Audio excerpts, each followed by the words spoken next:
button. So we got a special guest. We got a special guest today, Dr. Khalilah Ali. Man, first, you know how I met you prior, right?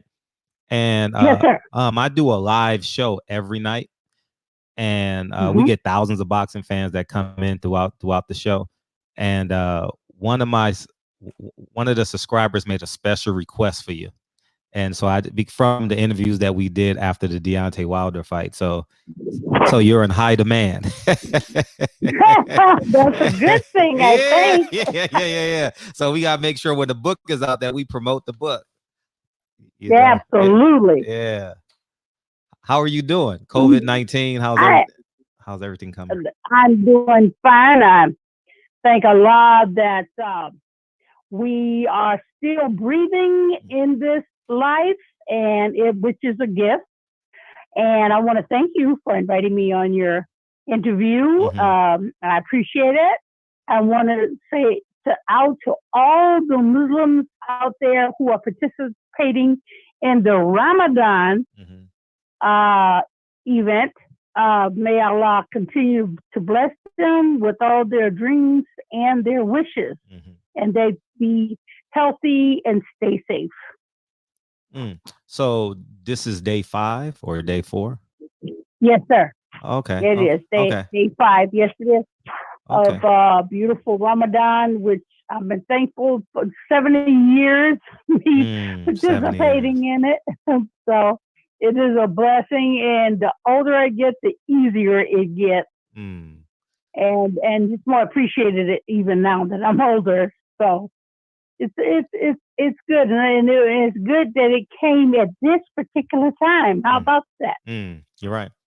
So that's a blessing all to itself.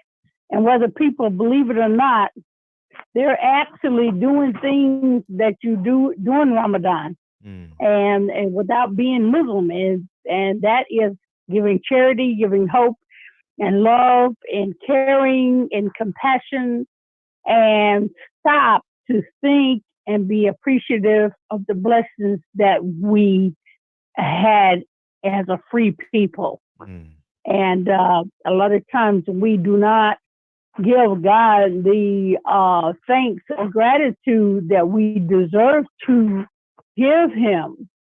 It's not that He needed it; it's that we need it. And I'm just thankful that uh, Allah has put people down to their knees to pray and think about prayer and think about each other. And you know what? And it also looks like a lot of crime has stopped during this period. Mm. So that's been a good thing. Yeah, You know what great I'm thing. saying? So Yeah. yeah, believe it or not, you hear less about crime during these times. I know they have their little tidbits here and there, but on the overall, it's a blessing that people have stopped in their tracks to stop to think instead of how to stop to rob or steal. But even though it's in them and they're going to do it, but it looks like you don't hear much of it now, Mm.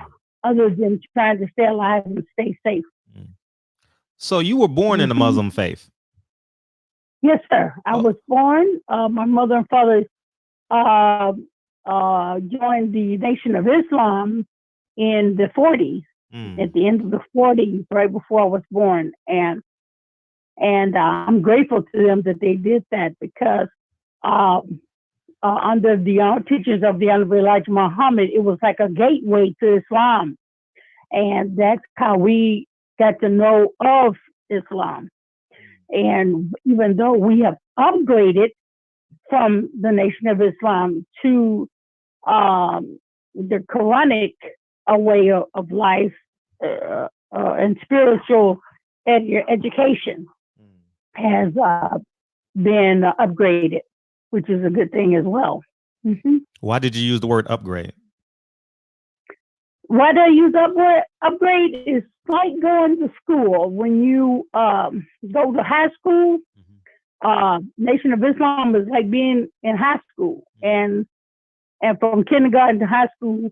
And now that we know about the Quranic merit of Al Islam on its truest phase, into a more deeper Islamic knowledge, that's considered an upgrade for us. Whereas in the Nation of Islam, it was about getting out of the slave mentality in which it was brought upon us years ago, and taken out of its slavery life into a regular life that means something on the spiritual level. You know what I mean? A lot of people that became Muslims became more aware of themselves, more aware of the power of God, more aware of the existence of the Creator, and knowing how to prepare themselves for the afterlife. And that's most important, because this right here will seem like a dream when you go into the afterlife. Oh, okay. So, yeah, and the Muslims, we call it Jannah when we go to Jannah, the paradise. And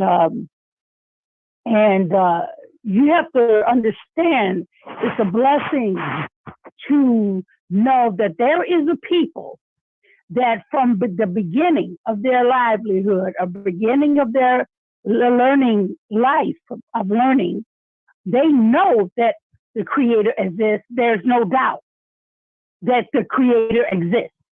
There is no doubt that there is an afterlife. There is no doubt that everything that we have been given is a gift. There is no doubt of it anywhere. Whereas other people, now they know this from birth. So, but there are other people, they question, is God there? I don't think he exists. They commit suicide, and they go on the wrong path. And if they were grown up or knew about the knowledge that God exists and he is powerful, he's all-knowing, he's self-existing, he's no match or no partner to no man, and that his power is upon us at all times. There is no doubt. Even in our hardest tragedies or whatever, we thank God for that we're still living. We don't blame God for tragedies. We don't blame God for our bad situations. We don't blame God for that. That is something we do not do. And if more people, they don't realize when you open your eyes and see life in front of you, there has to be a supreme being. I mean, there shouldn't be any doubt about it. But you'd be surprised how people don't think this way because they're not taught that way. Gotcha. You know, everybody's always doubting everything, and when you know there's a supreme being over everything and everyone, then you have hope. Gotcha. In life. You have gratitude of life. You have gratitude of love. You have gratitude. We know we are here and we are going to go. We are programmed to live and to die.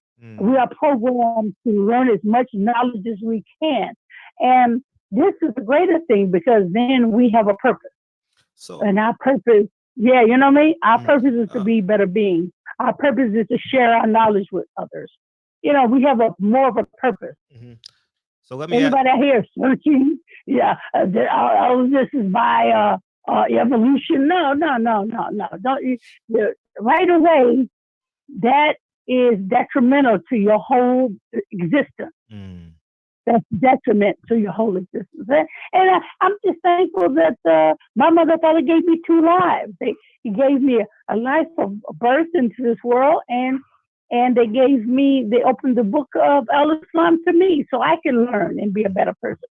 So your parents really give you 2 lives. They give you 2 births. You know, and if you realize that, you know, if you realize that everybody don't get this knowledge that will make you a better person, a better thinking person, or a person to fear God or the Creator, you know what I mean?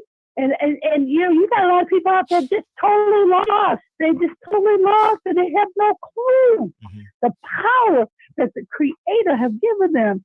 and the power of life. Everybody said, I didn't ask to come here. You know what?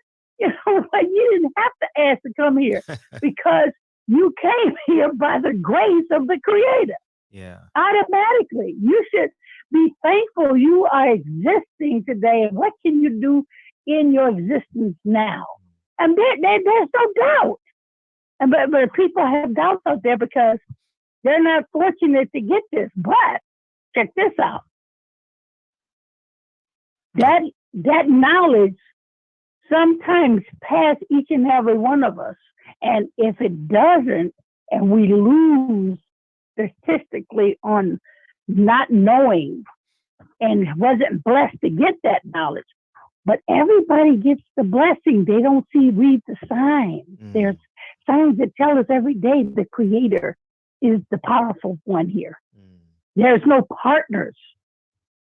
God has no children. God is not the father of anything. He is the creator of everything. So, when you don't have that, man, no telling what your outcome is going to be.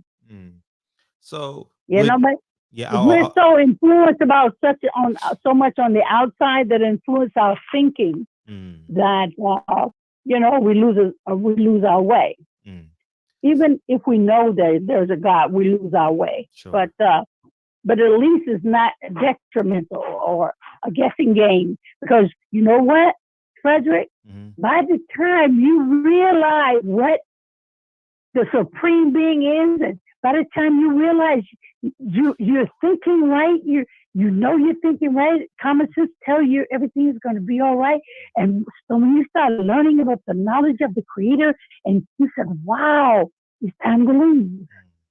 Every time you really get a hold of it and appreciate it, it's time to go. It's time to go. It's over. It is amazing. We're only here for a few minutes. We're only here. Yeah, blink of an eye. Yeah, you're absolutely right. And a lot of people might say, well, why should you eat right? Why should you drink right? Why should you do these things or exercise or get in shape? Why should you do all this? Because it's not the fact that you're doing it to live longer, because the Supreme Being has already locked in our death date. We just don't know when it is. And we have to learn how to savor and do the right thing the best way we can while we can. Gotcha. You know what I mean? Gotcha. And it's all about the learning process. It's all about learning knowledge and stuff. You're sharing knowledge now. I mean, you're just talking to me. I'm talking to you. I'm learning from you. You're learning from me. And it's a good thing, especially when you're giving an open door to say, hey, gotcha. The Supreme Creator have done a beautiful thing, giving you a chance to live on this earth for a few minutes. So would you should be happy about that? Oh, we better be.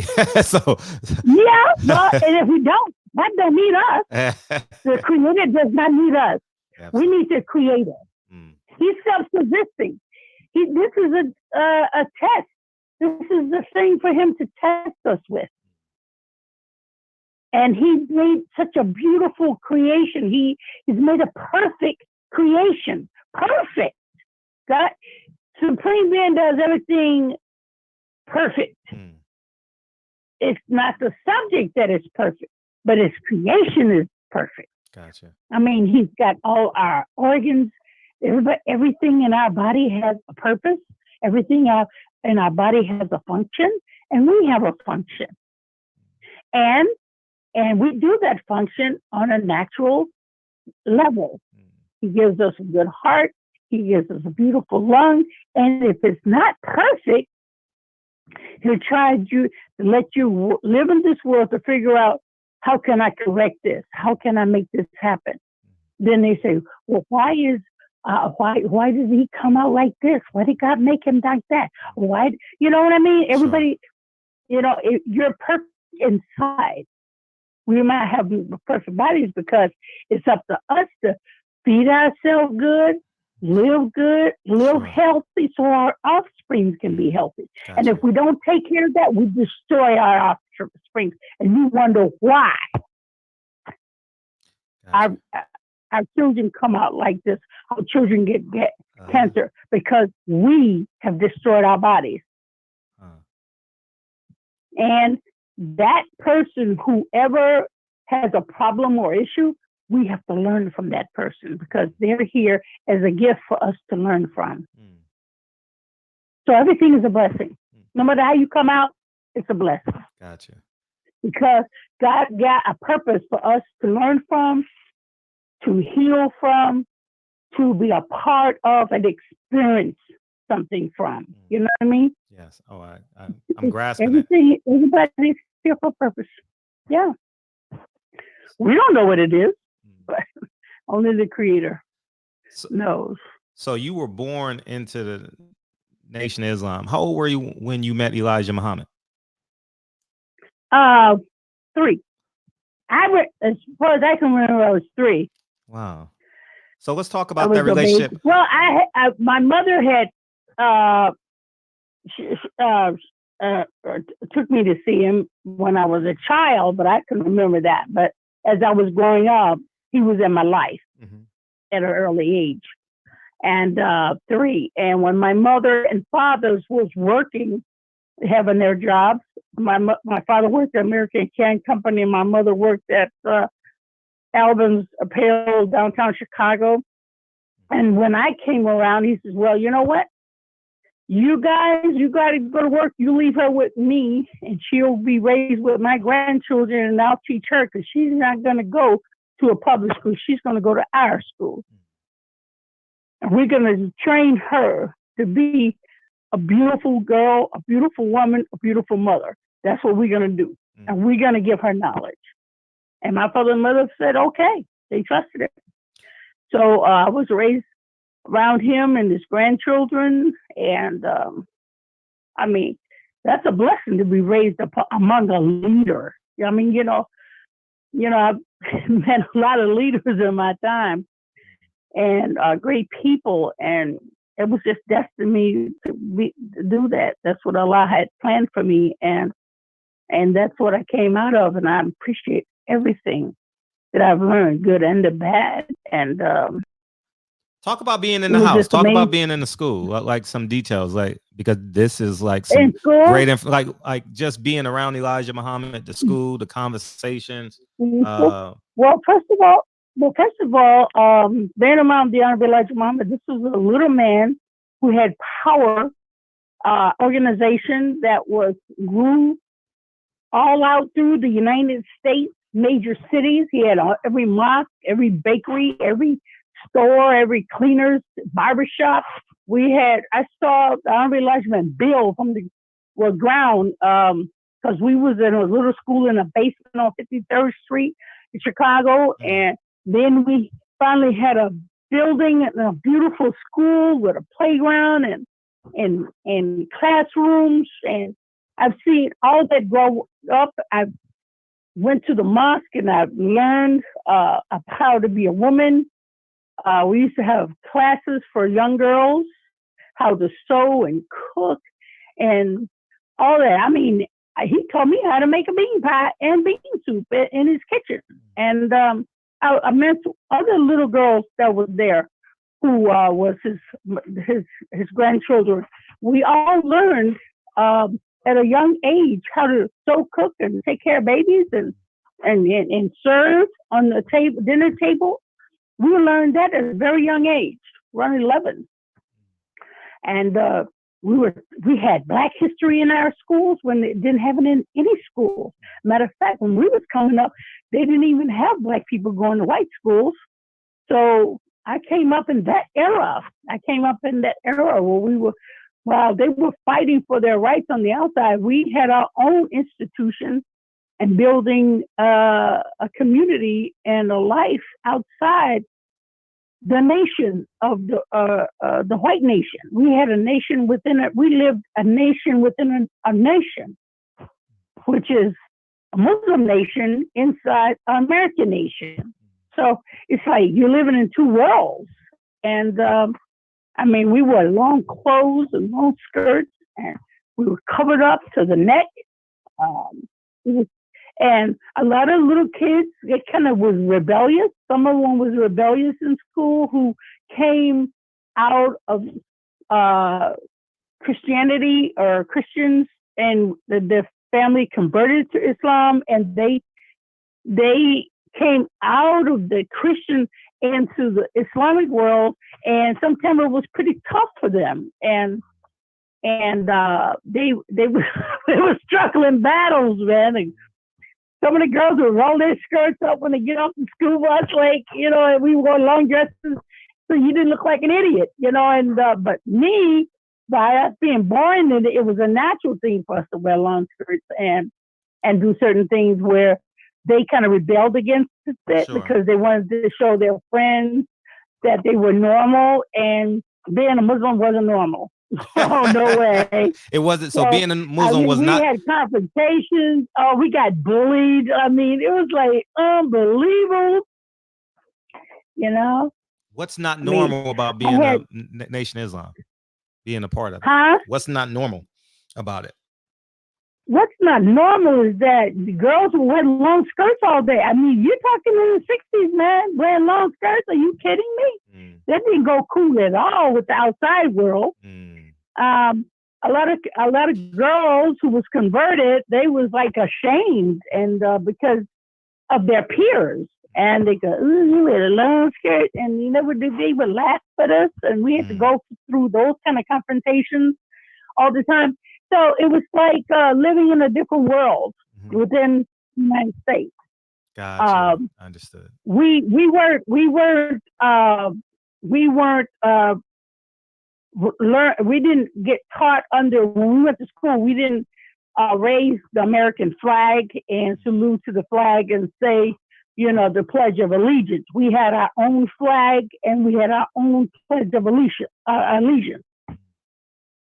And but right now, since the upgrade, we don't have we have a flag and everything, but we have learned to participate in the United States flag, to respect that because it's in the world and we're living in the world. So we were taught to respect that.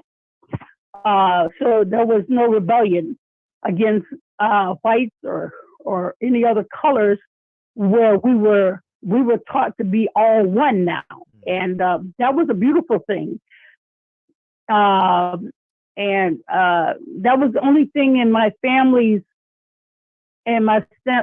livelihood. We kind of didn't like that part where you say the white man's the devil and you can't associate with a white man because he's the devil because of all his devilish deeds. And that was kind of, but it made a lot of sense because of the deeds we went through with the devil or with the white Caucasians. But it's true what they did to us. But in the Islamic world, it doesn't teach us that in the Quran. Gotcha. It teaches us that we are all one. Gotcha. When Allah, the creator, which I'm taught is the creator, when he created us, he didn't see race. He saw his creation of different colors and different lands and different languages all over the world, and we could all be as one. And that was a beautiful thing. But when you come up in a slavery mentality, your whole thinking, your whole eating, the whole participation of how you act, and the pagan rituals that they mixed up into Christianity is obtuse. So it's like, nothing made logical sense, and we were taught to to be rational and logical. So if it don't fit, you don't force something that don't fit. Gotcha. In other words, we were taught to believe in a lie from Jump Street. Like there's a Santa Claus, there's an Easter bunny that lays eggs, and rabbit do not lay eggs. Right. It's a lot of things that contradict what Christianity really is. And with the Santa Claus and that's not the true Christianity either, because it's been mixed with paganism for profit. So, because Jesus did not teach that. Jesus did not speak the words of these pagan rituals, but Jesus only spoke truth and peace and love without knowing what the religion is. He just did what God told him to do, like all the other prophets have done. And Allah has blessed Jesus with more miracles than any of the prophets. So he was a special person, and all these prophets are special. Gotcha. And the last prophet of all prophets that God made prophet was Prophet Muhammad. He's the seal of all prophets. So he corrects all the mistakes that the other people did to the other prophets. You know what I mean? So, and this is what I believe. And you have to learn, for one thing, whatever people believe in, let them believe in and respect what they believe in. And if it doesn't make sense to you, it might make sense to them. Even they don't think with their senses. They think with their emotions.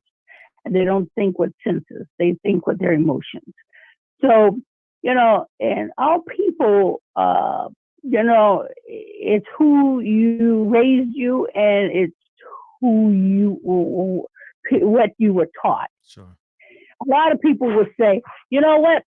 I believe in that because my mama taught me that all my life, and I've been doing, but you could be doing a lot of stuff all your life and it's wrong. So, if it doesn't make common sense, I think you need to leave it alone, basically. So that's what God gives you. He gives you, the Creator giving you common sense. And if common sense don't work, man, you need to leave it alone. Use your common sense at all times. And you won't have doubt. Got you. And that's what we were taught.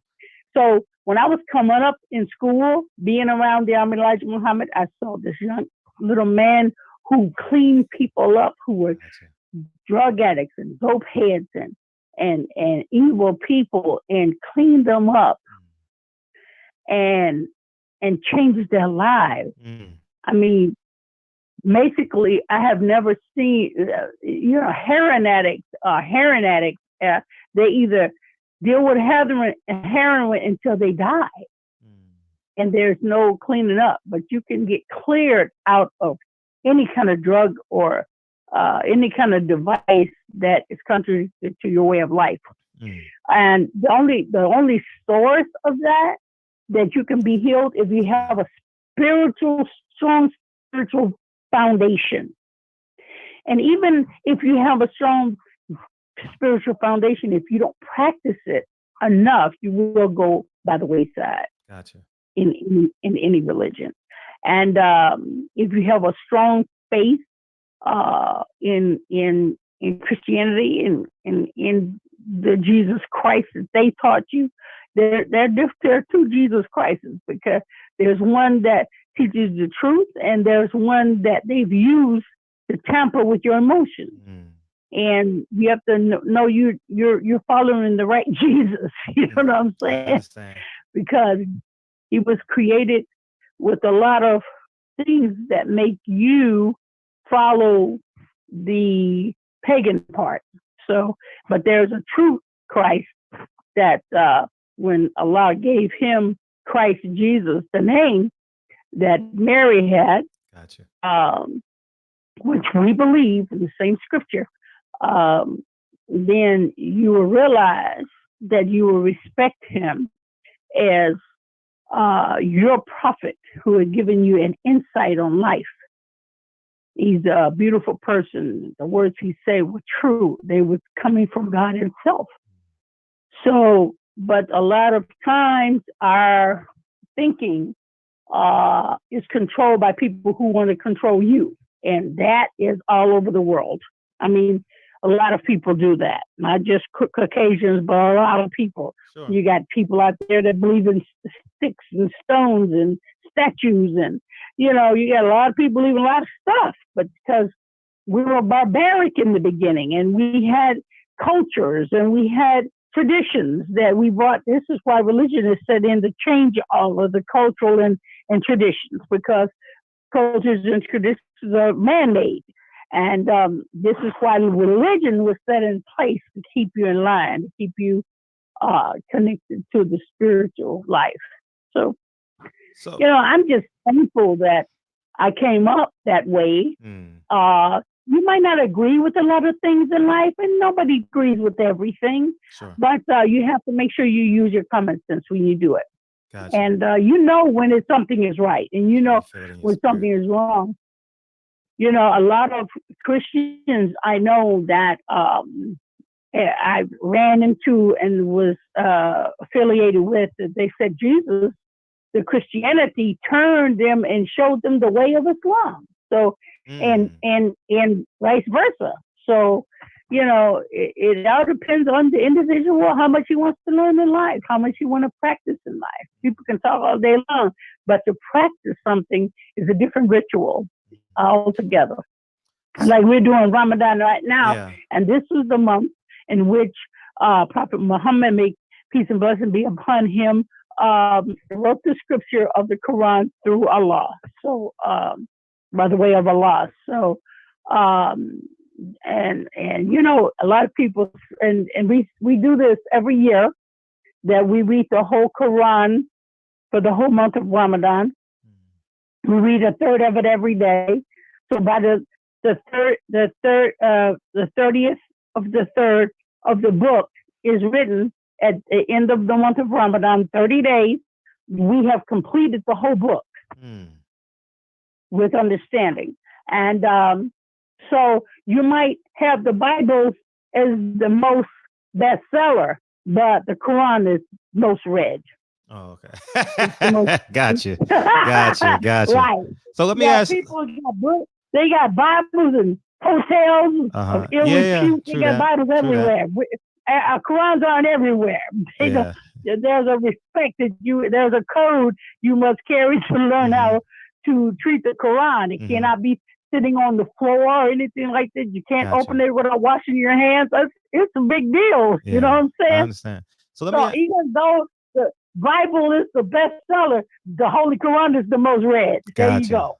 So let me ask you this: you've lived and actually been real intimate with Elijah Muhammad.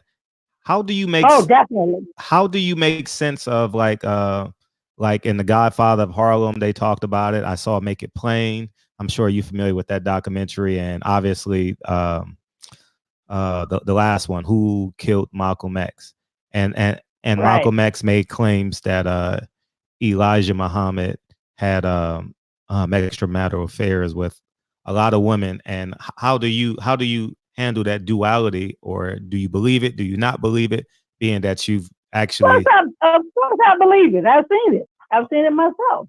But Mm, you have to understand one thing, my dear. hmm. Uh, all men are weak to that. That's nothing new. I mean, he's a man. He is not a god, and he is not a prophet.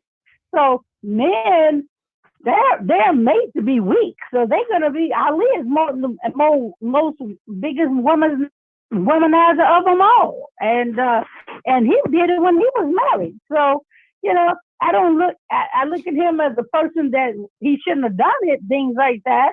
I mean, he hurt me and he hurt the family, and he did. He hurt a lot of people. Mm, But you have to realize that he's just a man. That's what men do if that's what they desire to do. Sometimes some men has an illness and they cannot stop what they're doing. But it does it makes them a man that doesn't have good morals, but it doesn't make them a bad person. Um, uh, Dharma Elijah Muhammad done a lot of things that he has cleaned up thousands and thousands and millions of people come out of a bad life into a good life. They cleaned themselves, took them right out of the mud, made them good people, made them a learned people. Malcolm X, who I met serving coffee right in the Honorable Elijah Muhammad's home, uh, very jolly fella, uh, you have to see a lot of these outside people who are talk about what they think about Malcolm X and whatever. You have to understand Malcolm X got himself out of prison because of the teachings of the Honorable Elijah Muhammad. When he carried himself, he got himself out of prison. He got him free from the ignorance.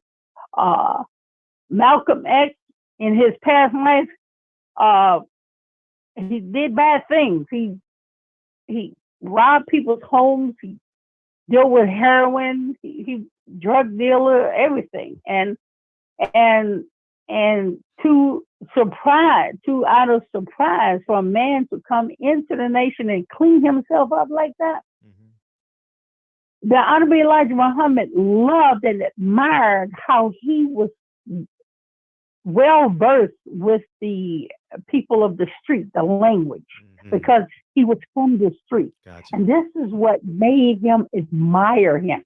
The Honorable Elijah Muhammad teaches straight. He has a lot. He has a tongue with a lot of fire, but then there's a little water underneath the tongue. But he doesn't talk like the man of the street.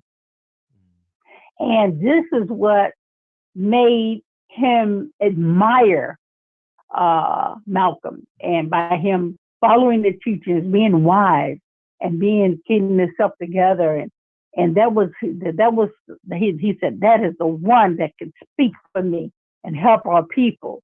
He admired him so much, and it hurt him so bad that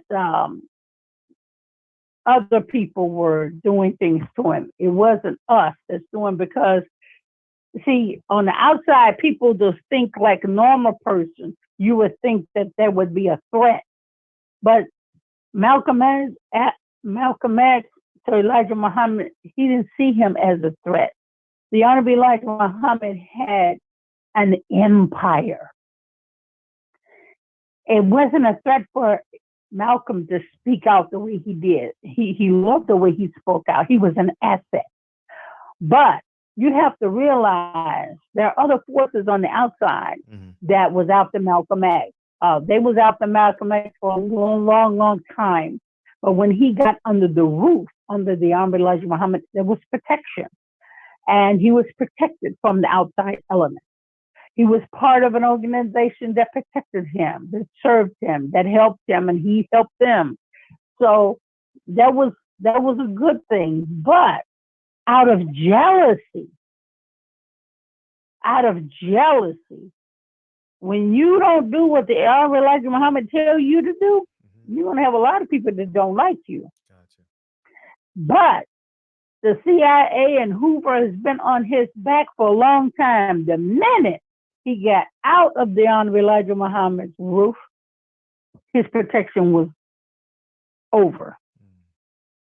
And that's when they seized and came in and destroyed Malcolm X. Because he was speaking and helping people. Simple as that. And white society at that time didn't want a black man helping no black people. We didn't fear white men. The Muslims never feared the white man, because we knew his agenda. We knew what he has done all our lives. And because of what he did is where he is powerful today. And this is what he saw in the future. And when Malcolm X sees that, when you're under the Honorable Elijah Muhammad, there are rules. There are rules. Okay. There are rules. There are manners and there are rules. And there are certain things we do not do as a people. We do not praise people's death. That's something Muslims do not do. And for Malcolm to get fierce and jump, and I know he just got excited and he praised Kennedy's death. You can't be under Elijah Muhammad and do that. That's the wrong kind of action. Because, first of all, John Kennedy did a lot for black people. So he was a good instrument of getting freedom for our people. So you do not backlash on people who help you. You just don't do that, especially in the Nation of Islam. We are raised on discipline and good manners and etiquette. And no matter how you feel about a people, you just don't go out and say something praise and somebody that's Muslims. Allah didn't teach us to speak that way over anyone. You know, you have to beat, would you say, your enemy. You have to beat him with a different kind of weapon, not fire with fire. You don't do that. So, and all he had to do was stay out for 1 year and don't get in any trouble, and he could come back. That's all he could do. But before he could even do that, before he could even understand that, people were whispering in his ear, putting Elijah Muhammad against him and him against Elijah Muhammad. Well, whose profile is that? The white man. Divide and conquer. And he wanted us to be divided. So he put it in his head that Elijah is after him. He put it in his head that, and he fell for it. And all you had to do was come in, say, brother. And then when man Ali was talking to Malcolm, who he said said, again? Who? Man Ali was talking about Malcolm. The Honorable Elijah Muhammad told me to tell Ali, you can go ahead and talk to the brother, but do it in private where nobody won't see you. Because we have to obey our rules. Gotcha. You cannot associate with any good standing Muslim in the nation. But by Muhammad Ali being who he is and Malcolm who he is, there was an allowance to talk to your brother. But it wasn't publicly made that way. Gotcha. So this is where a lot of the confrontation came in at. And I'm gonna be honest, white society set his house on fire. White society killed him. And it broke the Honorable Elijah Muhammad's heart. Who do you mean white society? Hoover was after Malcolm for a long time. The CIA was after Malcolm for a long time. For going in there, taking a white woman, taking white women, robbing houses up there in New Rochelle up there. They've been after him for a long time. But he wasn't under the roof of Elijah Muhammad anymore, so they attacked him. And tried to look and make it look like we attacked him. Because Elijah Muhammad knew from Jump Street, he warned us, the white society is going to have us against each other, brother to brother against each other. And that's what they did. Because we didn't hate Malcolm. We did not try to burn his house out with his family in it. How cool is that? Nobody would do that in the nation. See, and then Malcolm, he had a speech at the Audubon there. And when Muslims, we always search everybody because when people are speaking the truth, so a lot of people don't want to hear that. They'll come in there with all kind of weapons. Sure. We search our people because we know how they think. They will retaliate. You say, well, you can retaliate all you want, but you ain't going to retaliate with no weapons. You have to come in on your own. You're going to be searched. We wasn't even allowed to carry a fingernail file in the mosque. But no, Malcolm said, no, I love my brother. My brother can come in here. He disalarmed his own self. You can't trust anybody when you're speaking truth. You gonna let somebody walk in here with a gun? That was an open door for the CIA. Open door. Blamed all those three brothers. Those brothers didn't kill Malcolm X. They had hired black people to go in there and kill him. And blamed three men that one of them wasn't even there. So you have to realize this is the cause of the white man's retaliation. The same white man that killed Martin Luther King. The same black man that killed Mac Evans. All these are from white races, white supremacists. Of course the white people did it. Yes. But not all the white people thought that way. You can't make all white people think that way. If it wasn't the slave master and slavery days, when they didn't want us to read at all, and they were slaves, put us in the field, and when the white master left, the white master's wife went behind his back and taught the slaves to read without his permission. Otherwise, we wouldn't have had Frederick Douglass. We wouldn't have aborigines that were black, that was freedom fighters in those days. We wouldn't have that. So all white people are devils. So we cannot, and then all these people, all the white slave masters made you do their crops, made you build their houses, made you take care of their babies. Well, hell, you got front row seat. How come you ain't doing it to your own family today? You got pretty practice? No, the black man grows up, he get his freedom, he don't want to work no more. He done. The white man do that? Nope. You can't blame the white man for that. Now that you can read and write, now you can sleep with any white woman you want. You got all your freedom. You can go to school. Who you gonna blame, the white man? Because you don't have a house? Because you didn't go to school? Then you didn't learn nothing? You don't raise your own kids? You don't build your crops? I don't want to be in Mississippi no more. I want to go north. I want to ride in a Cadillac. You know? So you can't blame the white man for everything. Forever you blame something, there's always another one of the counterpart, another white people to pick up the slack. And in the nation, that's the way it was. Why? To separate us from the white man's thinking. Gotcha. To separate us from the slavery thinking. Because now that we are Muslims who are taught in our leader is the Quran, and Muslims like the Imam Muhammad, may him be blessed, has taught our Afro-American people to speak Arabic better than them in the East. So because of him, we have imams now. We have leaders now that can speak that Arabic better than the people in the Middle East.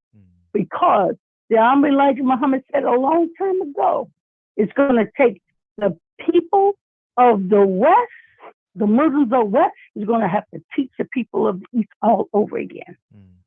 Because they have lost sustenance. They have lost their freedom. They have lost their integrity on true Islam. So you have to be careful of certain people because they're living in traditions and cultures, and they're trying to do that over here. So you have to understand, you have true Islam, you don't put culture and traditions in the religion. That's haram. So those 2 years, there was a 2-year gap. Was it 63 to 65? Was it February? I know February 21st, 65. Yes. Why? Yeah. From my understanding, I was Malcolm sent letters to Elijah Muhammad that went unresponded to. What was the dialogue between, or excuse me, why was there a lack of dialogue between Elijah and Malcolm during that time period? And like, it seems like that's in my book. I can't expose. Oh, you can't. There's a line, baby. There's a line you cannot go beyond. Okay. I have told you a lot that's in the book, but I have to savor. Yeah. I have to savor that truth. Who did you talk to more?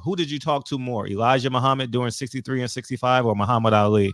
I mean, excuse me, obviously Muhammad Ali, but Malcolm between 60. Did you talk to Malcolm between 63 and 65? Oh, I talked to Malcolm briefly. I was serving in the house, so I was kind of bodyguard to the Honorable Elijah Muhammad, watching Malcolm X and his wife and taking care of them and serving them what they needed. I didn't have a chance to really talk ethics with him. I was talking mainly Oh, with you only met Malcolm one time. No. I've served him several times, but it wasn't a conversation between him and him all the time, but his wife a lot. Mm-hmm. And even after his demise, uh, I stayed friends with Betty Shabazz when she went to New York to teach at the college, and her and I spoke every Wednesday until she passed away. So we were very close even after that. So, but I talked. The only man that I really talked to was Cassius Clay. Mm-hmm. And I we'll save that for later because I'm very interested into. Yes, we will. I'm very interested into how you downgraded him from Muhammad Ali to Cassius Clay. Because I was a kid because I was a kid and now I have you on the phone, so this is like real exciting for me. I downgraded him for the minute I met him. I downgraded him. Yeah, because you have to understand. Like I said, I came up in a school that teaches everything about Islam, slave masters' names, everything. So when I first met him when I was 10, this is just being a little young girl in school. And when he came out and said, I'm going to be a heavyweight champion of the world before I'm 21, come get your autographs now. I go, what the hell he think he's going to do at 21 when he 18? How does he know what he's going to do? And autograph, what's that? A signature? What can we do with a signature? Sure. And then when it came to me, he was giving everybody autographs. When he came up to me, he said, "Here, little girl, I'm gonna be famous. Here's my autograph." And I go, "Wait a minute, whoa!" I said, "What's your name?" You said, "Cassius Marcellus Clay." Well, hell, man, Cassius Marcellus, that's a Roman name. Do you know what Romans did to people? And then you got Clay, let's dirt, you mold, and this is a slave name. And you proud of this, brother? Oh, no. I tore up the autograph and said, hey. What year was this? You have a name of respect. What year was this? You have a name of honor? Huh? What year was this? 1960, when he had just won the Olympics in Rome. Okay, 1960. Okay, 1960. I just said, man, do you have a name of respect? Do you have a name of honor? Matter of fact, do you have a Muslim and you ain't going to be nobody? You take this back with you. I don't want this. And I walked away. Of course, that target was pointed on my forehead from then on. Because every time he was looking for me, he said, man, she tore my name, man. Damn. Who does that, man? She tore my name. Who is she? Oh, man, you don't want to mess with her. And I realized, well, I'm going to call her the Princess of Islam. And her father, forget about it. You can't touch that. You better leave that alone. That's dangerous. Of course, that made him more interested in me by them saying that. He said, what's she? I'm surprised she spoke to you. She don't speak to no man. He said, she don't. No, she must have been teaching you something because she don't talk to men. That's Elijah Muhammad's Princess of Islam. You better leave that alone, bro. So what made you cave in? So what? What made you cave in? I didn't really cave in. He caved in. He caved in. So that was just like a young person teaching somebody that need to be taught because he was boasting how bad he was, and he got a slave name. Right? I mean, how you gonna tell me what's not gonna happen? So, and I only admire people with Muslim names. I mean, come on, Muslim names. Well, that's the greatest, good as gold, bro. Gotcha. So it was just something. I was young, and that I meant it. I meant every word, and that stuck in his head for a long time. So by the time he wanted to become Muslim, I'm like Mama said, you tell him what conscious objective means. He don't understand. So I had to tell him that, and that's in the book. And that's why Elijah Muhammad have me talking to him, telling him to answer questions for him. And I sit back at home, I'm going, why me? I'm only 12, 13. Why me? I'm just a little girl, you know what I'm saying? But You don't say why when they be like, "Mama tell you to do something, you just do it." I mean, it's no doubt. You just do it. You know what I mean? Yeah. I was honest,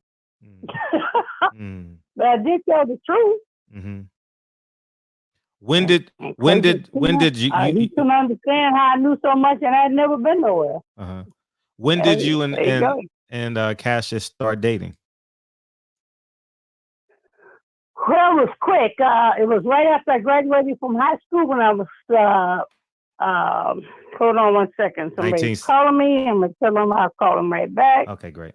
So, 1967, around 1966. 1966. Okay.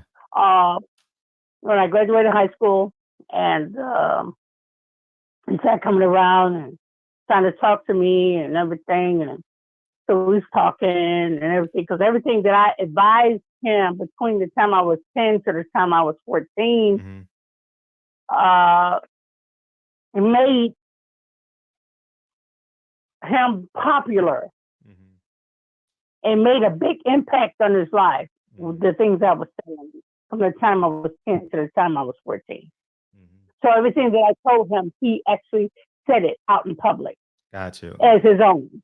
And that what made him admire me. And he couldn't understand why I was so young and never been anywhere, and I was smart like that. So he was saying, "Man, if I become Muslim, will I be smart like that?" I say, "Yeah." Okay. Yeah. So let me ask you this. In The Godfather of Harlem, it alluded to that he was inspired to join the Nation of Islam because of the interactions between he and Malcolm X. And you said you met him in 1960 after he left Rome. So how did that that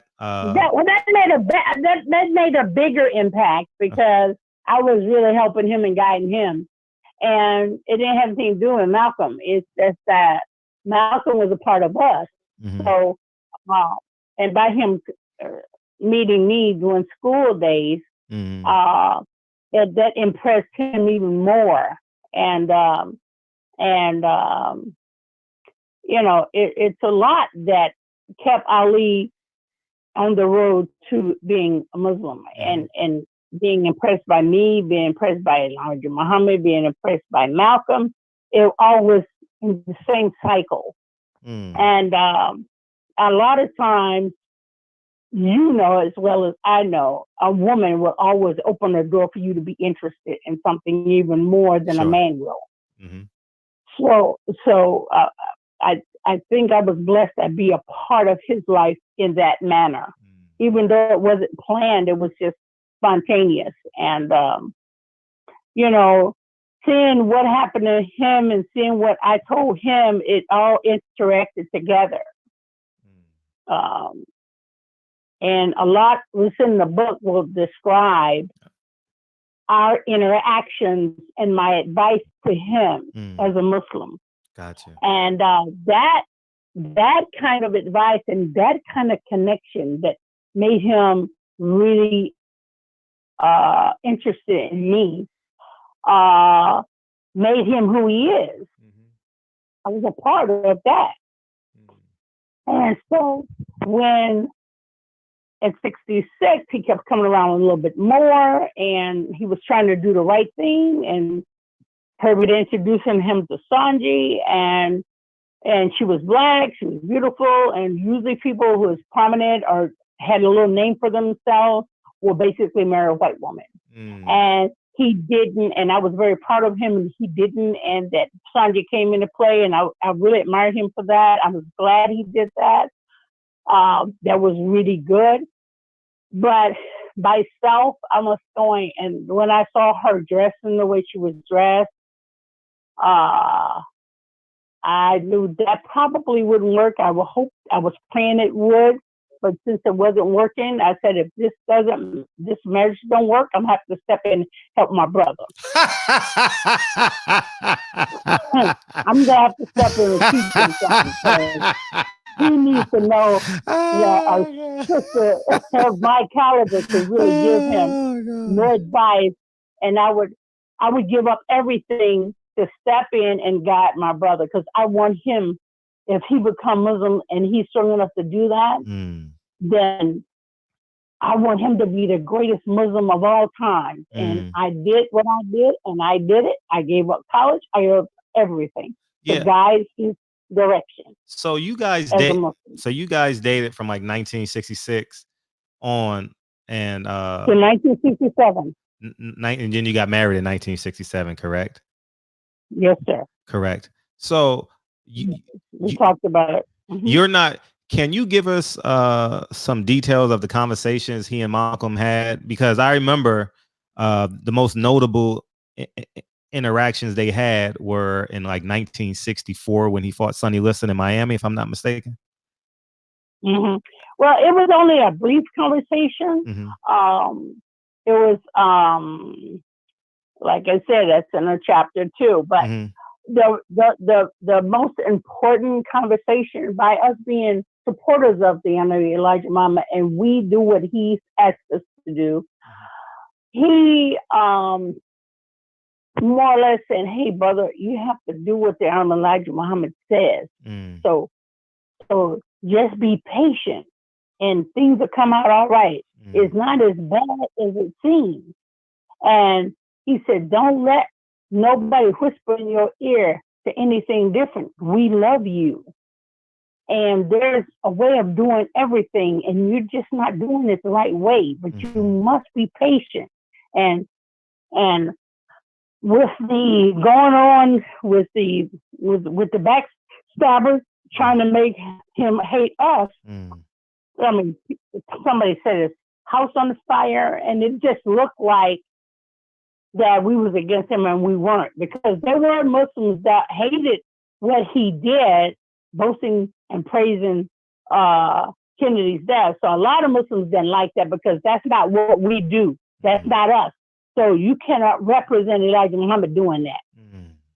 So, by he'd been not understanding what's going on, then he started listening to other people and found out he had women over here. And he was just a devout person, and it broke his heart to find out this guy's got all these women and everything. You're not saying who you say you are.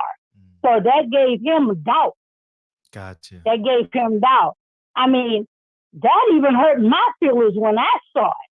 I was right in the circle of it. When did you? That hurt my feelings, huh? When did you fully grasp what Elijah Muhammad was doing? And a long time ago. No. Like it's not like a long time ago. No. I mean like I saw when we come in there, come and go, but like the full understanding of it. When you dream, you don't see something, but you know something ain't right. Then all these children start popping up, and they start coming to the house. I started getting to know who they are, so I knew that wasn't right. But you know what? My mother used to always tell me, Lynn, every tub sits on its own bottom. Eventually, it's going to catch up with them. You just have to be patient and let Allah do His work. Sure. That's all you got to do. So He's given us 90% of our lives in truth. Just because he's just a man, he never said he was a god. He never said, he was bigger than anybody else. He did that in secret. But we all know men are weak. We all know this. And you just can't do that. It's going to come out. It's going to come out. Just give it time. And you just be patient. So with our patience, we saw the truth. That's why my respect for Malcolm has grown. I'm from New York originally, Harlem, right? I'm 47th and Lenox. So wow, yeah. You're in the devil's den for real. Yeah. So I cannot have a life without learning about who Malcolm X was, because he's still relevant to this day. Yes. Let me tell you something. Malcolm, I'm gonna be honest with you. Can I be honest? I want you to. After all what Malcolm been through, and all the things that he couldn't understand, he was a true believer. He was a true Muslim. And I will always love Malcolm Shabazz, Malik, Hajj Malik Shabazz, because he was a man of truth. He was a man of moral faith, excellence, moral excellence. He never disrespected his wife. He never cheated on his wife. He's always been a loyal, faithful Muslim. And that, to me, made him greater than the Honorable Elijah Muhammad in a lot of ways. But I have to give the Honorable Elijah Muhammad credit for opening that door to Islam for me and my family. And in truth, his teachings were good. If it wasn't good for him, it was good for us. So we've learned so much from this man, but he is not a perfect man. He is not a prophet. He was a man that had a philosophy to help our people come out of the mud and come out of the slavery mentality that which was brought upon us. Yeah. So I have to give him credit. After all the women and the crap that I've been through with Cassius Clay, Muhammad Ali, whatever, I've been through hell and high water as much as I helped that man and was faithful and loyal to him. Now but I forgave him for his weaknesses. I forgave him for his way of not being able to be strong. And I forgive him for all of that, because you know what? Even though we were married and we divorced, divorce is never good. But even though I had to divorce this young man, it's because I knew he would never change for the better. And I could not be around and married to a man that consistently disrespected me and my family. I just could not do that. But I will respect him for listening to me and being guided and listen to everything that I asked him to do. And he did it brilliantly. He did it wholeheartedly. With everything that I gave him, he used it to make him a better person, to make him a pacifist, to make him a person who stood up for his beliefs. I gave that. Allah blessed me to give that to him through me and many others. Gotcha. So, and he said, "Hey, I want to be great." And you know what? He listened, and he did become great because he listened. Because he wanted to be somebody, and he wanted to do the right thing. Gotcha. And he did it without any pause, without any doubt. But when he got up there, then he just lost it. He just we gonna get there in a second. He just lost it Because I know you can go there forever. He started making bad decisions. And he said one thing to me that I knew I had left him for a good reason. And I knew I was right for letting him go.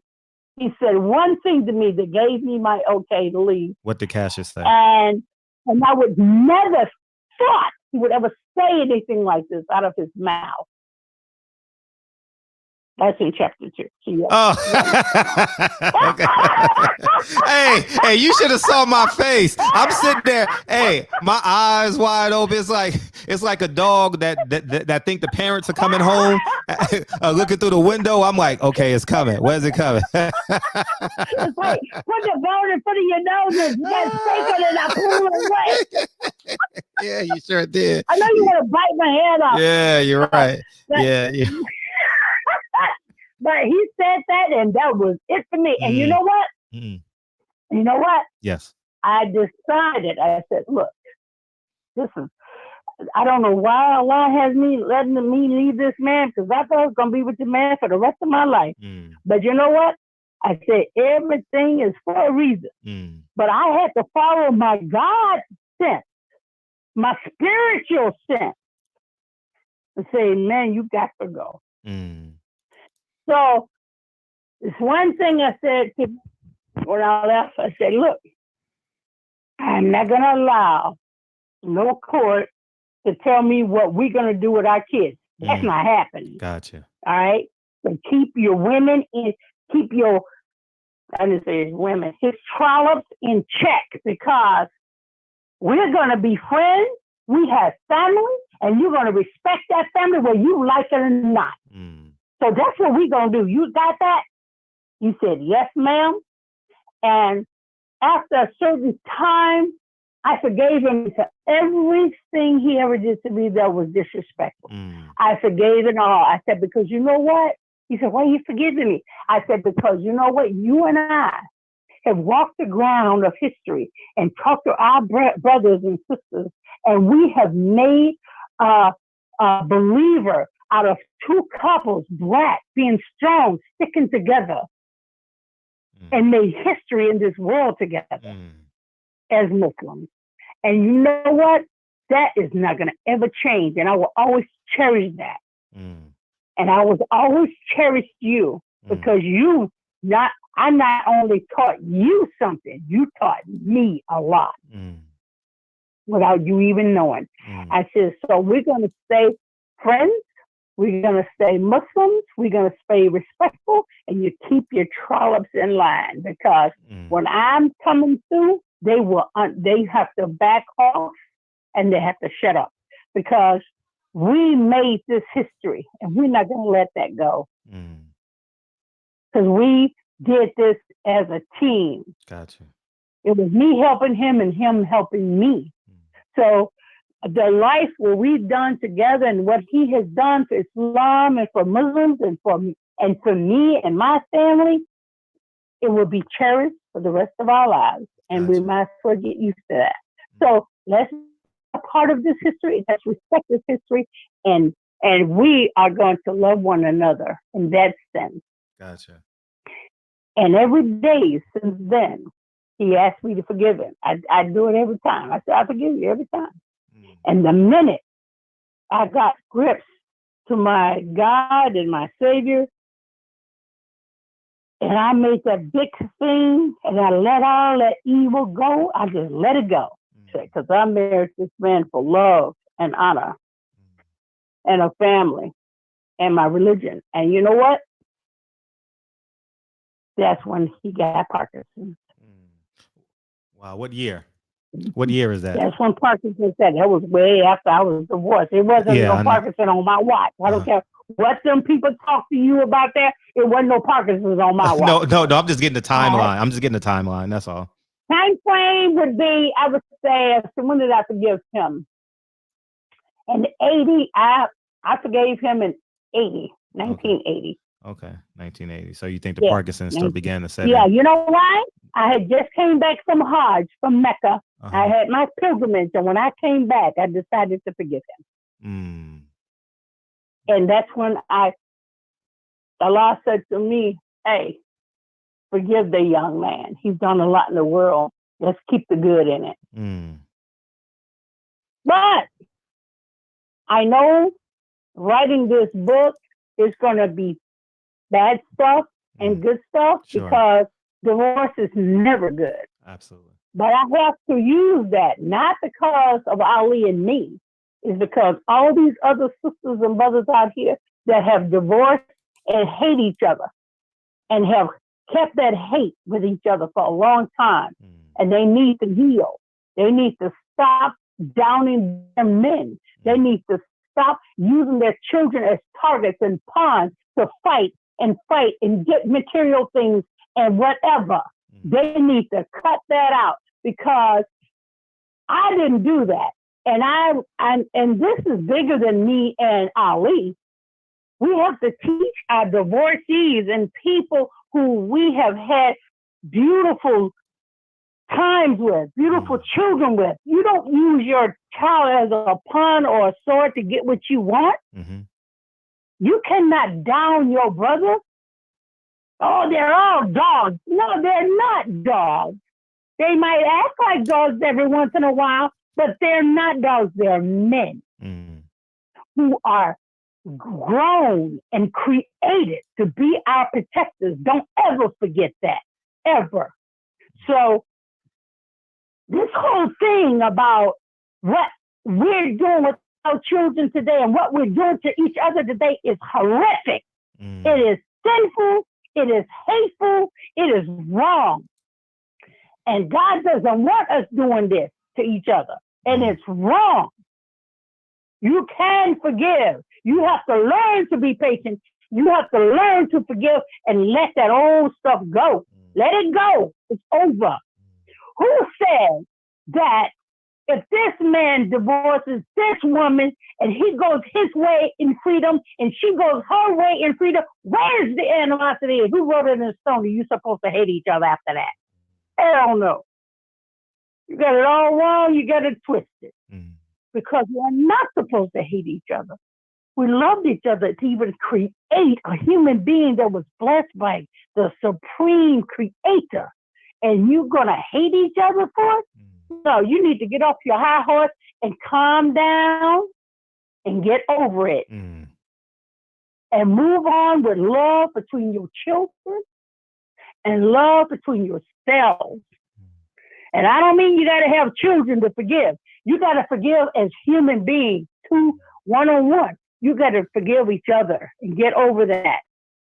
It's not, don't do it because of the children. Do it because of your soul. Because you will not go into paradise having an attitude like that. Why are so many, we have lost half on being gay. Half the good ones are gone. So all the ones that is here on this earth are in jail. And why are they in jail? Because of that woman. She put him there.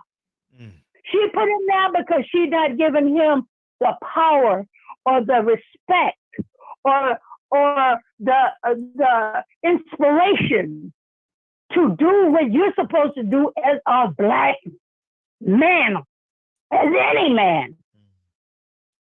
As any man. Encourage your men. Encourage him. Support him. Be patient with one another. Marry your men. Don't lay with them.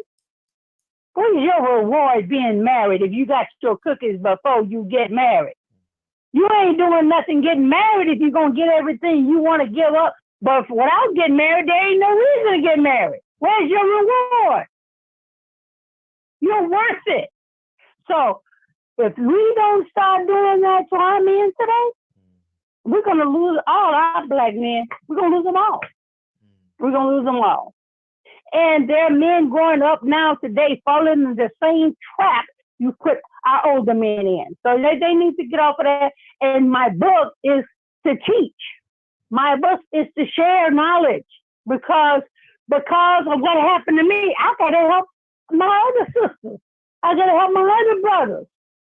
We were a perfect couple together. But everybody don't do right. And if you don't do right, you got to get off the pot. You got to go. You got to go.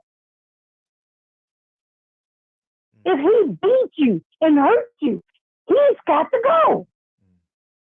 He's a king. He's a leader. He's a ruler. He's a protector. Men, women, let your men protect you. That's what his job is.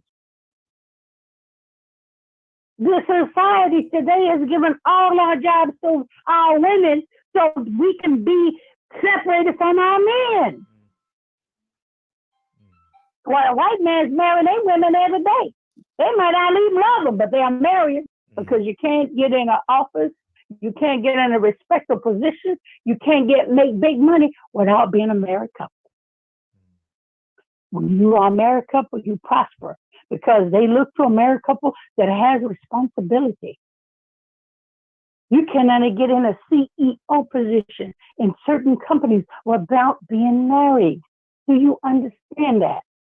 So why you want to live off the land with pennies when you can live off the land with thousands? And you and your woman can do that. Whether you marry a white woman, whether you wear a black man, it don't matter. As long as you two love each other and support each other. It's not about looks, black on black and white on black. It don't matter. They're all human beings. Because what that man gives you and what that woman gives him, that's what matters. And people need to get up off of this, man.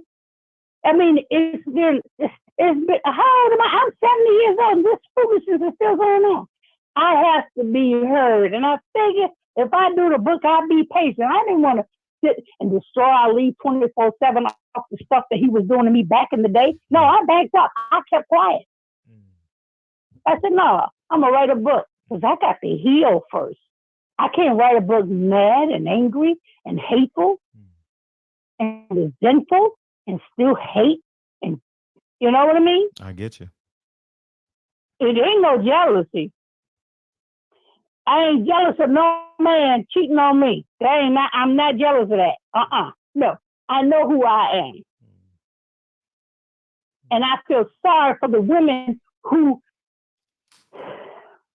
came in and tried to seduce my husband to get what they want. And they got it because he was easy to be manipulated. Hell, I was manipulated and didn't realize it. But I was doing it for his own good. And I kept him out front. That is not manipulation. That's teaching and supporting somebody. Theirs was manipulation because they was getting him for what they wanted out of him. And it was materialism. Mr. Frederick, yes, I have never grown up in my lifetime as a child around no woman that goes after another man. I have been grown up around strong, spiritual, supportive, submissive women in my life. When I came out here and I saw how women did that, that scared the heck out of me. I said, women did that? They go after other women's husbands? Who does such an evil task? I could not believe it. I was shocked in my shoes. There's another wrinkle in the old brain because I didn't know women did that. All the women I'd ever been around, Sister Clara Muhammad, the Honorable Elijah Muhammad's wife, she stood strong. She said nothing. She said nothing. She had no one to support her. She had no one. And this great woman opened up Muslim schools to teach us to be better women. And look what they did. They tried to do to her. But her garments was not tainted. My mother supported my father, married 68 beautiful years before he got Parkinson's like Muhammad Ali. I never seen one without being with the other anywhere. She supported him. She bent over backwards. She made him feel happy. She made him feel comfortable at home. When he saw some grapes that he loved to eat every year when it's in season, the big black grape, muscadine. And he sat down and he ate those grapes. She surprised him one evening and had it for dessert. This beautiful grape. And you know what he said to her? He said, you know what, baby? If this muscadine grape didn't have all this tough skin around it and had all these seeds, I could really enjoy this grape. It would be a perfect grape. You know, and then the next time they came in season, she said, sit down at the table. She made me skin all, and she sat there with me and we skinned all the grapes, cut them in half, took all the seeds out and put them in a bowl. And my daddy came to the table, she had a little napkin across it. And he says, I know what you got me. He's smart, right? You got me my favorite grape. And she smiled. And she said, oh, I got you more than that. He said, here, sweetheart, enjoy your grapes. And she took the cloth off the grapes and he ate it. He said, oh, baby, this is a perfect grape. Thank you. Now, who sits down there and peels all grapes, clean off the grapes, cut it in half, take seeds out of it? Who would do that? Only a devout woman who wants to make her husband happy by any means necessary. Now, that is a beautiful woman. I seen my father sit against the living room table. I mean, and sit in a chair, and she's sitting on the couch knitting or whatever. And my daddy's shoes is right next to the chair. I'm in the middle looking at TV, and he says, "Baby, would you give me my shoes?" Now look, the shoes are right there on the side of your chair, Daddy. There's your shoes right there. He said, "You gotta make Mama get up and go get your shoes and put them on your feet. You nuts?" He said, "You know what?" And he's looking at her going, "I love it when my baby give me my shoes." I said, "Oh my goodness." I said, "This the way, this the way it goes?" This is true love. This is not an act of submission or something you must and gotta do. This is something you love to do. That's what I saw. Now, how good is that? You don't get no better than that, boo. So I decided to do my husband the same way. I did a lot of things for him and surprised him on a lot of things. And I won't get into detail, but I'm the one that created that camp up there in Deerfield, Pennsylvania. I got the land for him. I got the trailer up there, and I said, "We're gonna own this land, and we're gonna build a camp, and we're gonna do it in log cabin style like we like. We both like log cabin." And I was part of building that camp. And right there in the book. Anything that happened to me and Ali that I have in my book is not in any autobiography that ever been written about Muhammad Ali. None of it. None of this, my friend. So, Frederick, I tell you, why not write an untold story? Because it has never been told, and it's a beautiful story. It was a beautiful life for me. It was enchanting. It was better than Cinderella. It was better than Snow White. It was better than any of these fables that ever did. This happened in real life for me. This is the real story, the untold story, the real woman behind Muhammad Ali. That's the name of the book. There you go.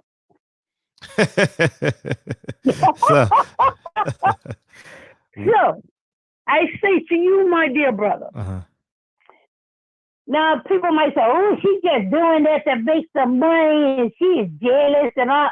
Honey, it ain't nothing I was jealous of. Trust me. I'm just telling the story because it was my life. I enjoyed it. And this book is not about just me and Muhammad Ali. It's about all women and men that must do the right thing by each other. And we need to learn this. Gotcha. You know what I mean? Oh, I'm here. I'm here for it. Are you there? Oh, I'm here. Yeah. Are you married, Mr. Franklin? Are you married, Mr. Franklin? Yeah. Are you married, Mr. Yes. Franklin? Yes. Are you happy, Mr. Franklin? I'm very happy. I don't see. That's a beautiful thing. Yeah. I envy you. Now I envy you. No, you shouldn't. No, you shouldn't. I do. I do envy you. I envy anybody that's happy. But I do have to disclose. And in love. I'm out here looking for one. I ain't want to die without having a husband. You know, I still love the beautiful married life. I think it's a beautiful thing. And I ain't in the grave. I'm still a woman. I still got needs. I still would love to have a husband. If God wills, I'll have one till I die because we were made for each other. We were made to be a pair. We were made. I want to have somebody I can grow old with. Hell, I'm already old, but I want somebody I can grow old with. Nobody older than me. I want somebody younger than me. If you want to call me a cougar, well, go right ahead. I enjoy that. So I want to live my life with someone. If Allah blesses me, I will be happy. But he has to be a Muslim and he has to speak Arabic.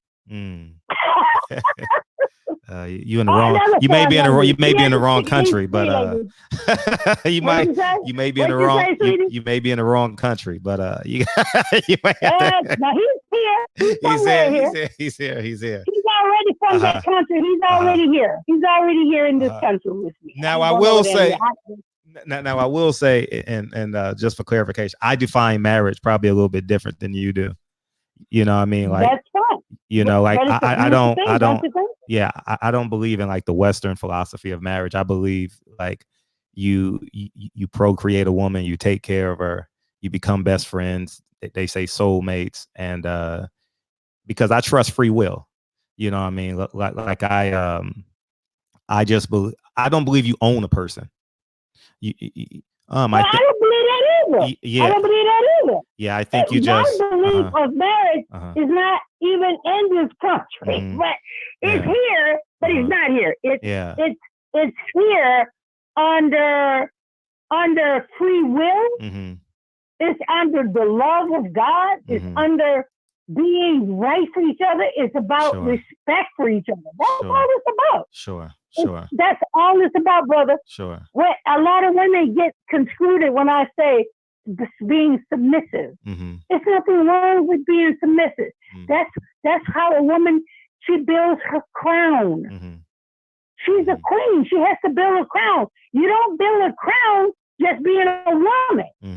You build a crown by having all the adjectives that need to be: humbleness, gratefulness, gratitude, love, submission as a right, as something you want to do, not something you have to do. You understand what I'm saying? I understand. I don't believe in tradition either. Not theirs. Not theirs. No. I believe in submission, being humble. I believe in listening to each other, hearing each other out, telling our views, weighing them, so we're on the same page. We might not agree with everything, but we agree enough to hold each other together in retrospect. So we both respect each other's ambition and support each other's ambition. Yeah. You understand? Oh, no. I 1000% understand, because I don't believe in like you get a ring, you get married, you go down the aisle, you say I do. I think it's on a higher frequency than that. You understand? I think that the partnership you create with the person that you decide to procreate with, and then ultimately spend the rest of your life with, I think it's just on the highest form of love it can possibly have outside of loving your children. You know what I mean? And in that, so you don't believe in really getting married, do you? I don't trust that, because it allows the government to get in your business. You understand what I'm saying? Like I don't because okay. Let me tell you something. Yeah, I'm listening. I'm gonna tell you something. I'm gonna tell you something right now. I'm listening. There are rules and laws in this country that we must abide by, and it protects both parties. And it's not about the government controlling anything. It's about doing the laws of the land in retrospect. Oh, this is all about respect. It's nothing with the ring. It's nothing about doing your vows. It's nothing about putting your name on paper. This is my wife. This is my husband. It's nothing wrong with that. Because when you're in this country, you're protecting both sides. Gotcha. The fact of it remains is that you're going into marriage to be with the other for the rest of your life. Gotcha. Don't change your mind and go with something different. Don't change your mind and do something you think is greener on the other side. No. Sure. These laws are made for you to stay in tune, to stay in check, and be respectful for those laws. Sure. There's nothing wrong with that. Gotcha. I think because if a man jumps up and goes, she's not protected, the children's not protected, and that is not right. That's disrespectful. I understand. Because even in the Holy Quran, there's a contract for men and women and children to take care of the dowry. It's all in the contract, just like it is here. Just like it is here. And if you're living in the land that have these laws, you have to respect those laws, because you're living in this land. So you have to respect the laws of the land. It protects both parties. Gotcha. Now, it's not, and that's just respect. That keeps any woman from going over the boundaries or her going over the boundaries. That keeps people respect in the boundaries, because if you don't do that, then neither one is protected. They're free game. Gotcha. You have to show commitment. Absolutely. Just like a business person has to have a contract on the commitment of that business. That's in the Holy Quran. If you have a business, get a contract. Gotcha. Make it substantial and respectful. Because people change every day. They change. Their minds change every day. Gotcha. So you have to understand. No, the rituals of this world is fine. There's nothing wrong with it. You still are going to have a peace and a commitment with one another, with peace and respect. That's something that they don't have here. There's no such thing as open marriage. That's crap. You make a contract. That's what laws are for, honey. Your law of your heart and your blood to go to your heart, that is law. That's what it's supposed to do. And if these organs didn't do what the supreme being X is to do, you cannot function. Because organs even have restrictions and have laws and purpose. And they have a program to do their duty. All your organs are doing their duty for you to talk to me on this phone today. And if something malfunctions in your body, you are no longer here, bro. So you have to grow up and respect laws and attributes. And if you don't like it, divorce. Gotcha. But don't disrespect her. Go to somebody else. You know what my uncle told me? My uncle married 7 times. That's Uncle Jack, how come you married so many times? He says, because I respect my wife, and if I'm going to be her husband, I'm going to do what I'm supposed to do as her husband. Until I find a woman that will respect that, I'll keep doing it until I get it right, because I'm not going to live in sin, and I'm not going to live in fornication. I'm not doing it. Gotcha. I'm doing what God say do. And and he got the right one. He got it. Because everyone is not good. Women they're so fickle and they're so weak sometimes. They get influenced by so many people. They don't keep their direct course with their man. They're not supposed to put their business in the street. That is haram. You don't listen to another woman tell you to do your own husband. You do that on your own. And that is the problem today, bro. When you get tired, when you look in a man's eyes and you see how beautiful he is and you're going to support that man, you expect that man to do what he wants to do as a man in his own way. And give him that freedom and give him that respect. And it's up to him to abide by those rituals by being loyal to him, as she is loyal to her, as he's loyal to her, and she's loyal to him. That's the way it's supposed to be. But you have to do that in your own mind and your own thinking. When I looked at that man, I wanted to see that man for the rest of my life. Wow. We didn't have anything, and we had no money. I did, but he did it. And I stood there and supported him until we were comfortable with our children, with buy what we needed to buy, and live the land of luxury. What do you mean supported? Financially? Oh, that's wow. In chapter 25. Because he was coming off of the war, if I'm not mistaken, right? Or he was stripped of everything. He was stripped of everything. He was penniless. Wow. He was penniless. You know, I had my little money. I saved my little college money, okay? And then Elijah Muhammad helped us a lot too. So, you know what? It wasn't about the money. Not where I came from. It was about to make him be respected and loved by thousands. I love it when people love him. I love it when the women admire him. I love it when the men admire him. That's just what we are here to do. to pull in the love for my brothers and sisters, to pull in the love. I know a lot of women's going to be after him. I expected that. And I didn't mind that at all. I wasn't the jealous type. But when you start stepping on my toes in my own house, bro, you have to step over the line, bro. So you have to understand that. And women cannot have this jealousy. Know who you are. If you know who you are, you don't have to be jealous. Why should I be jealous of a woman trying to get my husband when I'm already married to him? What is to be jealous about? What is it to make him have his freedom when he want to go? Go and come as you please. You don't have to call and answer to me. You're a man. But I have to tell you, Muhammad would call me all the time. Baby, I'm over here. Baby, he didn't have to do that. I didn't ask him to do that.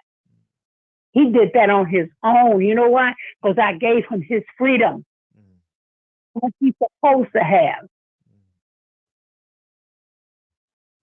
He's trying to be humble. He's trying to have the love of the people. He's the people's champ. If he want to sit down and talk and yak all day long, he has the right to do that. Whenever you come home, your dinner's going to be ready, boo. I don't care. I love you. As long as you come home safe and sound, I'm fine. Only time I'll be sitting up is looking at TV with coffee on when you come through the door. Well, how good is that for a man to have? That's a good thing. Is that a beautiful thing? Yeah. Yeah. What was the camel that broke what was the straw that broke the camel's back? What was the straw that broke the camel's back? Like the actual example of it with you and Cassius. I mean, you call him Cassius. I've done my research on you. Him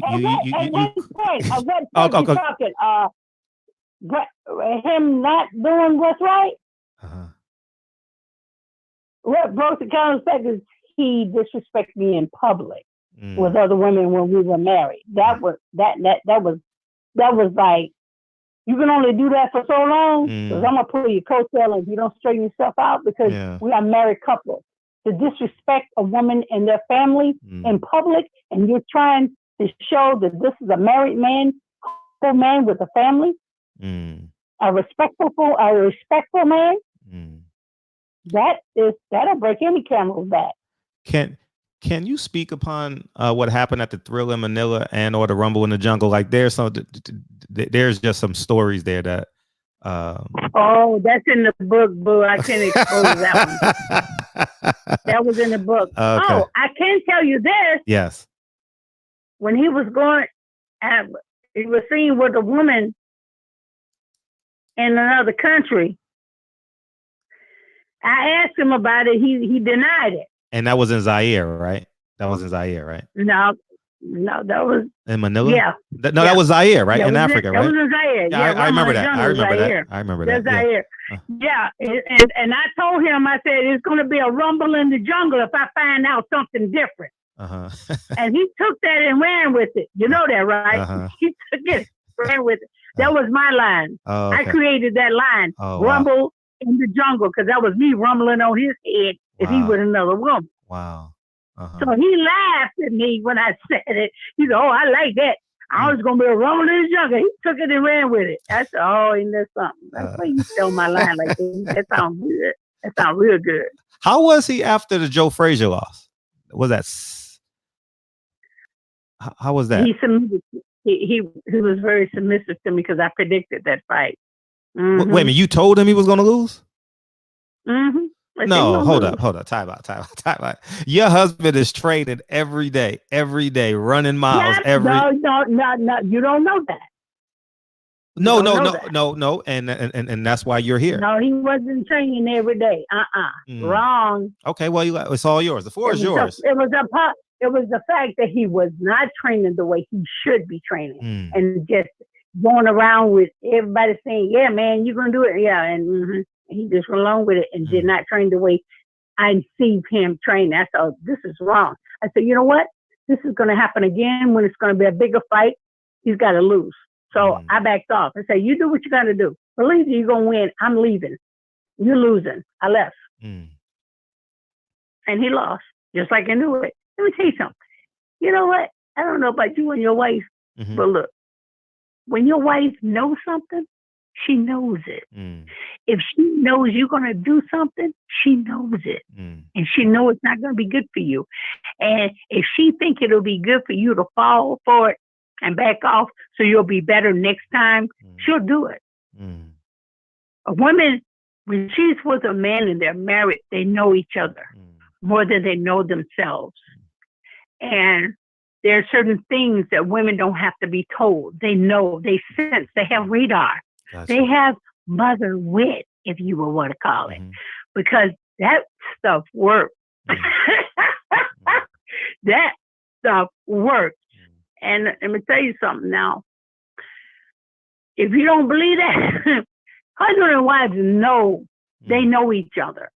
And when something ain't right, a man has intuition as well. A man has intuition too. Mm. Yeah. So it goes both ways. So it has to be a person that's strong enough to say, "Hey, boo, let me tell you something. This is not going to work here. So I want you to see that and do something different because I feel that this is not going to work." Mm. You don't argue with the man to tear him down and all that. No, you just say no. So you tried to This get is not gonna work. him out of the fight. You tried to tell him not to take the fight or delay the fight. No, I told him to train and he didn't. Mm. See, I'm used to seeing this man train like nobody's business. The guy is a stone gladiator. He knows how to train to no end. He trains till it hurts. I've seen it. Mm. And when you don't see that, something is going to happen wrong. I saw that. Mm. So I predicted it. And it came out, I predicted. And then he would come to me and he'd go, "Well, why didn't you say something?" I said, "No." I says, "You know what? You think you know everything? Mm-hmm. So I'm going to let you do whatever you wanted because I already knew the outcome because you're not doing what you're supposed to do. Mm. And I ain't your mama and I ain't your trainer. Mm. You know what you're supposed to do. Mm. This is something you've been doing all your life.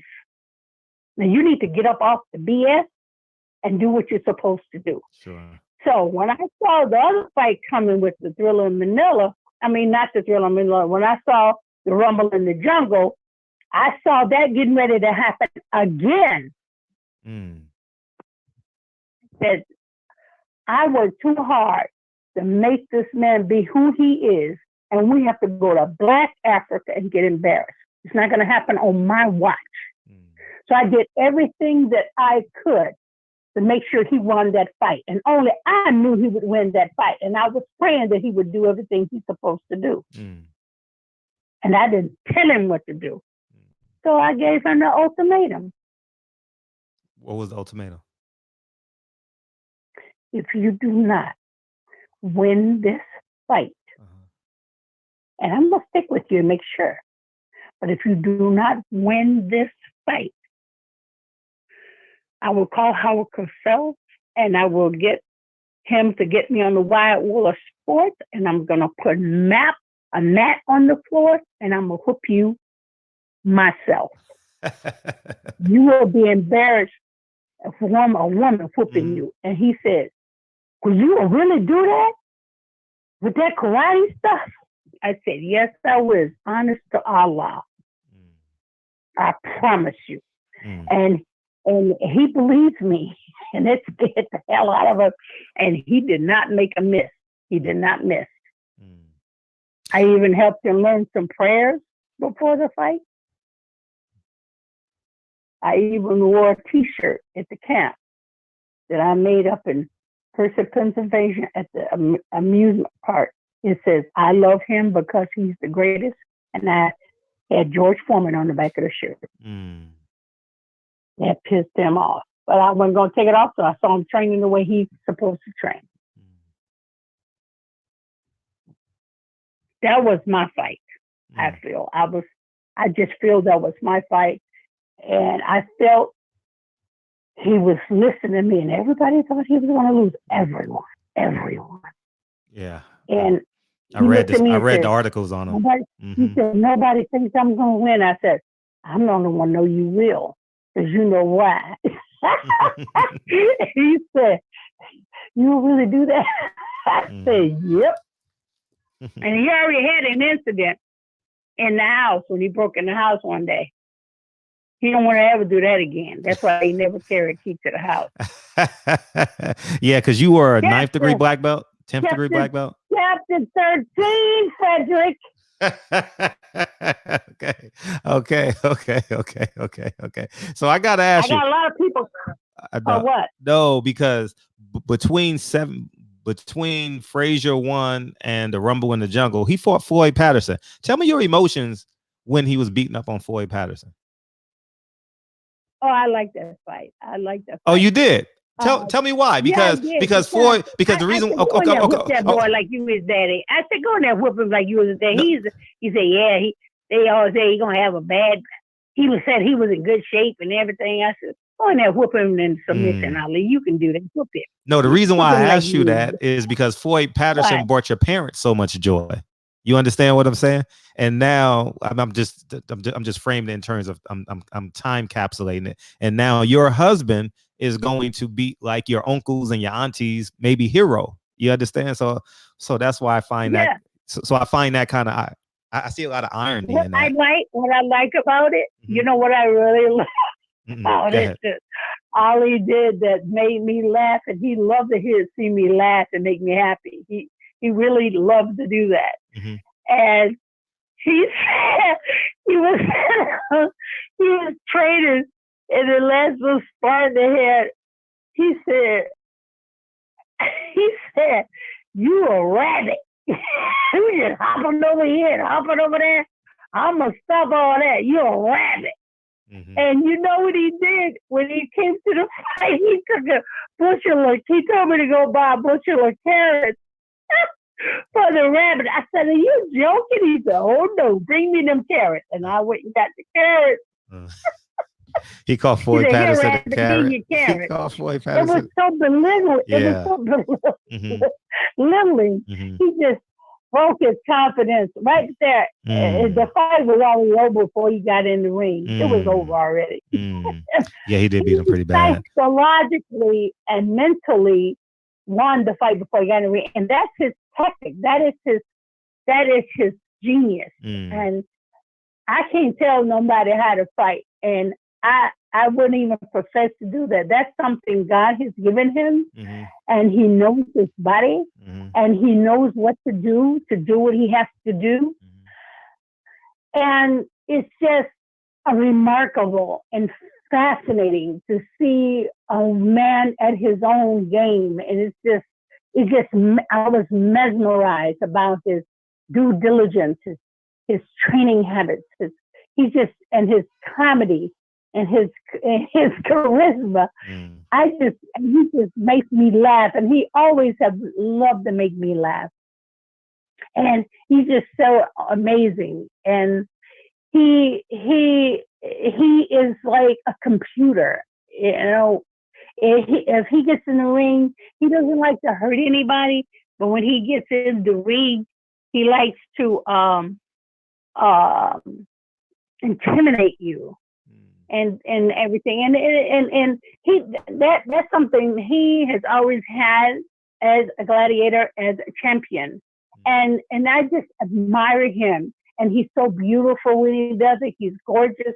His body is beautiful. I admire his strength as a professional fighter. I think that's just so awesome.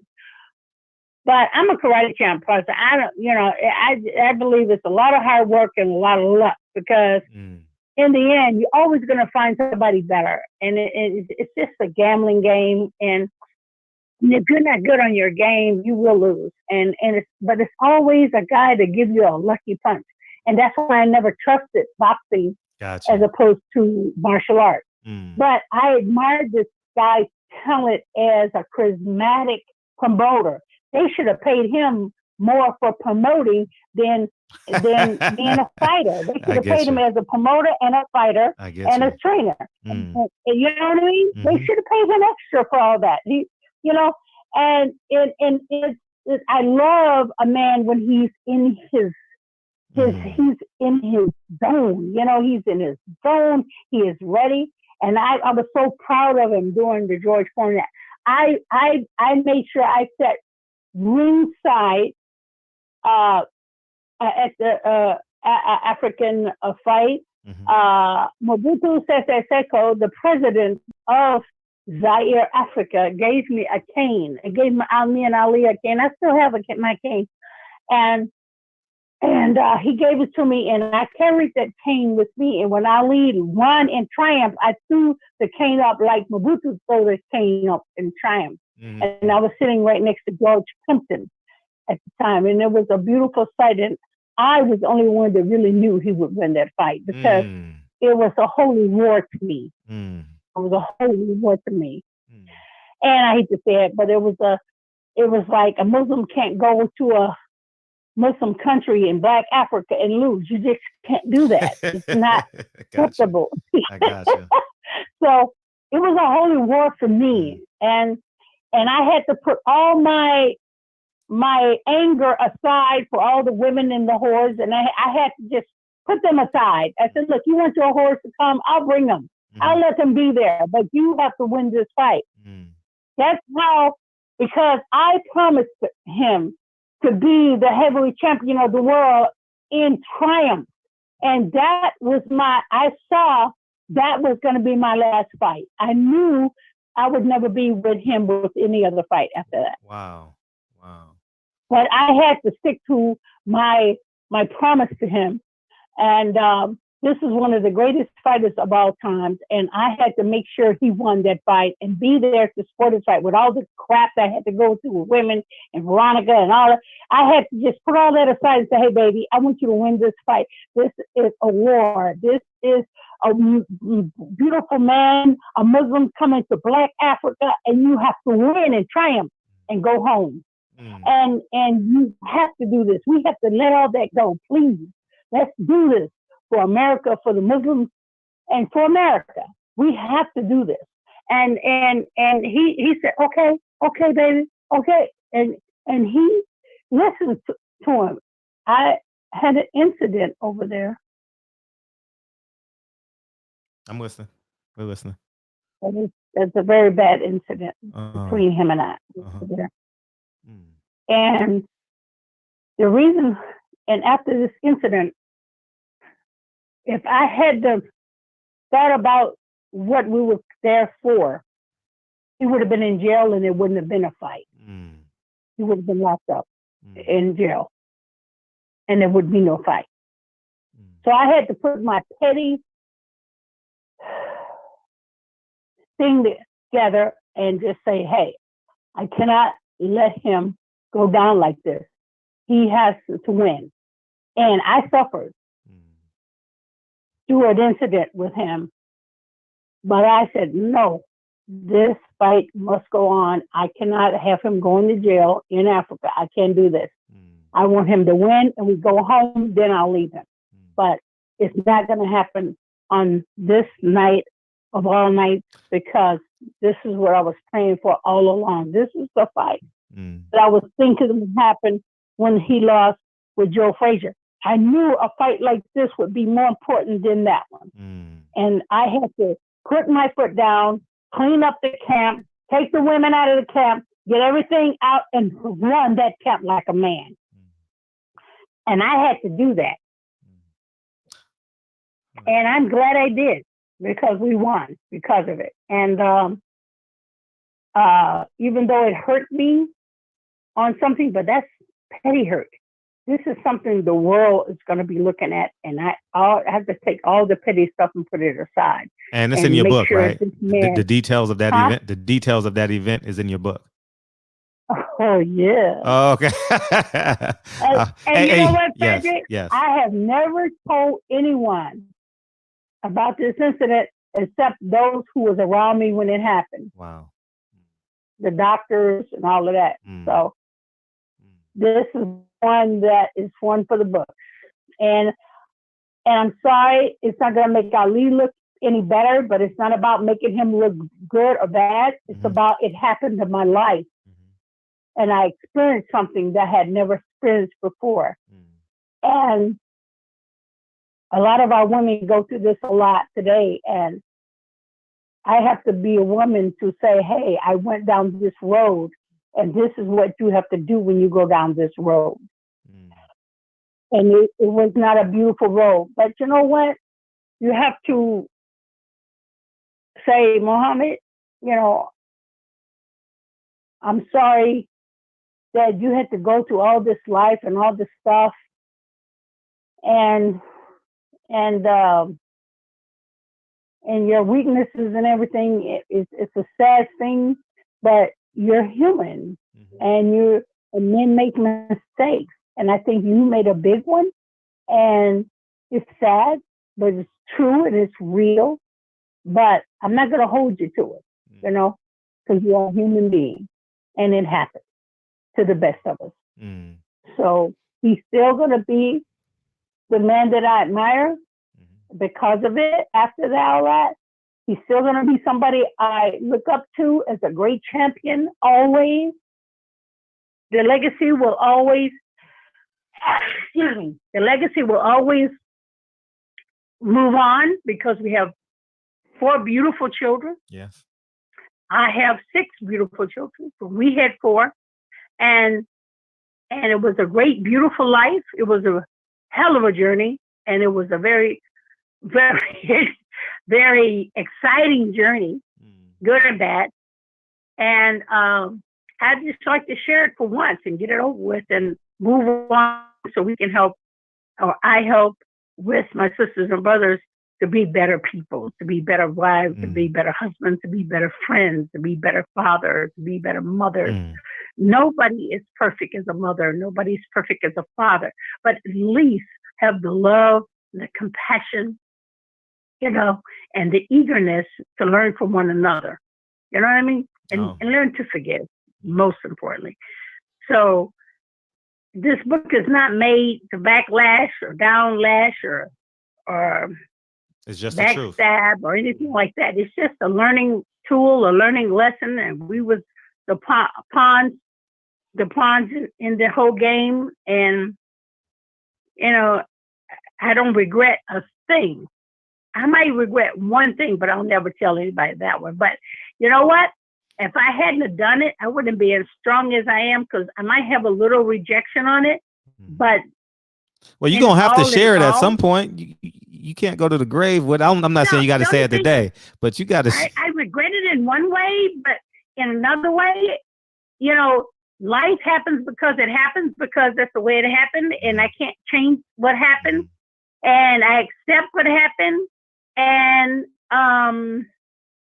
I just think, when we do things, that it's for a reason, and it actually made me a stronger person. And I think the regret is not really there. Really, it's just that I just didn't like what happened, and but I appreciate that it happened. Because everything happens for a reason. Only God knows what it is, but I've learned a lot from it. So I'm good. I'm all good. tell us. I'm still here to tell it. I actually want to, when you drop your book, I actually want to do like piece by piece, because there's so much to talk about as a relationship. But maybe we can go through chapter 1, chapter 2, chapter 3, chapter 4, and just do like I'll read the book, and then we'll do chapter 1, and then we'll do chapter 2, and so on and so forth. But I gotta ask you about Don. Okay. I gotta ask you about Don King. How was Don King as a promoter, as a man, and as a promoter, they're all crooks. Gotcha. They're all crooks. They always have a way of trying to steal, because they got things set up that you can't see what they're doing and you can't control it. Yeah, he's all crook. He is a loudmouth. He is a thief. and he's got a big ego. But I'm gonna tell you one thing that I do admire about the man is the fact that this man was a dope peddler, a pimp, a dealer, a con man, and he took his life and saw what people did in promoting and went after it and was successful at it. Changed his whole life. So I have to give a man respect for that because he didn't go back to that. And I admire him cleaning himself up. He's not using women anymore. He's not selling dope anymore. He's not gambling anymore. And he lived the life and he stepped in where nobody, and he watched and learned and watched every move and stepped in when he knew he could control that. He stepped in and did it. I admire him for that and only that. And I have never been on the outs with him at any time. I've always been respectful of him as a man, as a human being. I've always been respectful. I never said nothing bad and never spoke out against him ever. How about Bob Arum? And I'm sorry, you're still talking about Don. No, continue. Oh, no. That's about it. But Bob Arum, well, he's another crook. But you know what? They do what they do. They get money, like like producers of musical musicians and musical people. They all rip people off. They rip them off, and the black people, the artists, they do all the hard work and everything, and they get stabbed in the back every day. I mean, that's what they do. Until somebody comes along and start running their own lives and have their own labels and don't allow that to happen, which was the smart one, like Nas, But Arum, he was to me personally, I think he was really a stuff-up snob, and he wasn't very respectful. So. What does that term respectful mean? Not respectful. What does that mean? It's the way his attitude. I didn't like his attitude. His attitude sucked. And he just ripped everybody off. Wow. But you know what? All of them, they got the biggest money they could get for the artists because for their talent workers, fighters, their talent and everything, but they got this good money for them, but they just took a lot of it away. Yeah. But they did work hard for their artists so they can make more money, and make more money for their artists. So they made so much money for the artists didn't realize how much they're being ripped off. What's the most egregious thing you saw by either Don King or Bob Arum? What did you say? What's the most egregious thing you saw them take from Muhammad Ali as it relates to Don King or Bob Arum? Well, I had my little spies around, and they talk to Ali in jest, and then they would talk behind his back, and that's what I didn't like because I had my little spies out there, and that broke my heart. And but they worked very hard to get as much as they thought the artist could get, and they could have gotten more. But they was in the pot, and I just don't respect people to skim off something that they can legally just get paid well. Sure. And they just went over and beyond what they were supposed to do. I didn't have any personal attention with this man or anything, so I didn't like to be around skanks.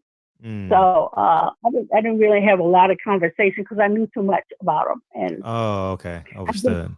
I said, only the supreme being can take care of him. It's almost like that Denzel Washington said in a movie once. He says, you know what? It's like 4 people. He says, you know what? I'm gonna kill each and every one of you. The only bad part is I can only do it once. and Wow. and and that's what I say. Revenge is hollow because you can only get revenge once to Mm, hurt somebody, and mm, the supreme being gets you 10 times. gotcha. So he'll get in your life, your family, your death, everything, and all that'll come back to you 10 times worse. Mm. So it's best to let God just be humble and let God do his job Oh, because you know I can only get back at him once. mm. You know, So I got but to ask you about Bob Arum and Herbert Muhammad. How was that relationship about? And well, and they both were skanks. But I tell you what, um, Herbert Muhammad, on the other hand, um, as I would say in my book, something that I won't tell you now, but I will say one thing: the whole sports world is controlled by mafia. Mm, Most importantly, the most of them, especially back in those days. mm, Now they're head up with corporations or whatever. But back in those days, the mafia had all control of sport. You mm, know, gambling, boxing, especially boxing. mm, You know, and when by Muhammad Ali being in the Nation of Islam mhm, under the leadership of the Honorable Elijah Muhammad, with managing person Herbert Muhammad, who knows how to finagle and finesse his thing business wise. He has a shrewd, savvy style. mm, He Muhammad was actually protected under Herbert Muhammad and Elijah Muhammad, and the mafia don't touch Muslims. They mm. don't not come near Muslims. They cannot scam them. They can't threaten them. It just doesn't work. Gotcha. So that was the blessing that Herbert Muhammad had his back. Mm, And that was a very powerful position for a man in the sports world. mm. And it kept the mafia from having hands on him. Did So that was a good thing. did Bob Arum steal top rank from the Nation of Islam and Herbert Muhammad? Now, he's still top rank. Or because I know of Herbert and Bob Arum founded Top Rank, if I'm not mistaken. Top Rank Boxing, the promotional company.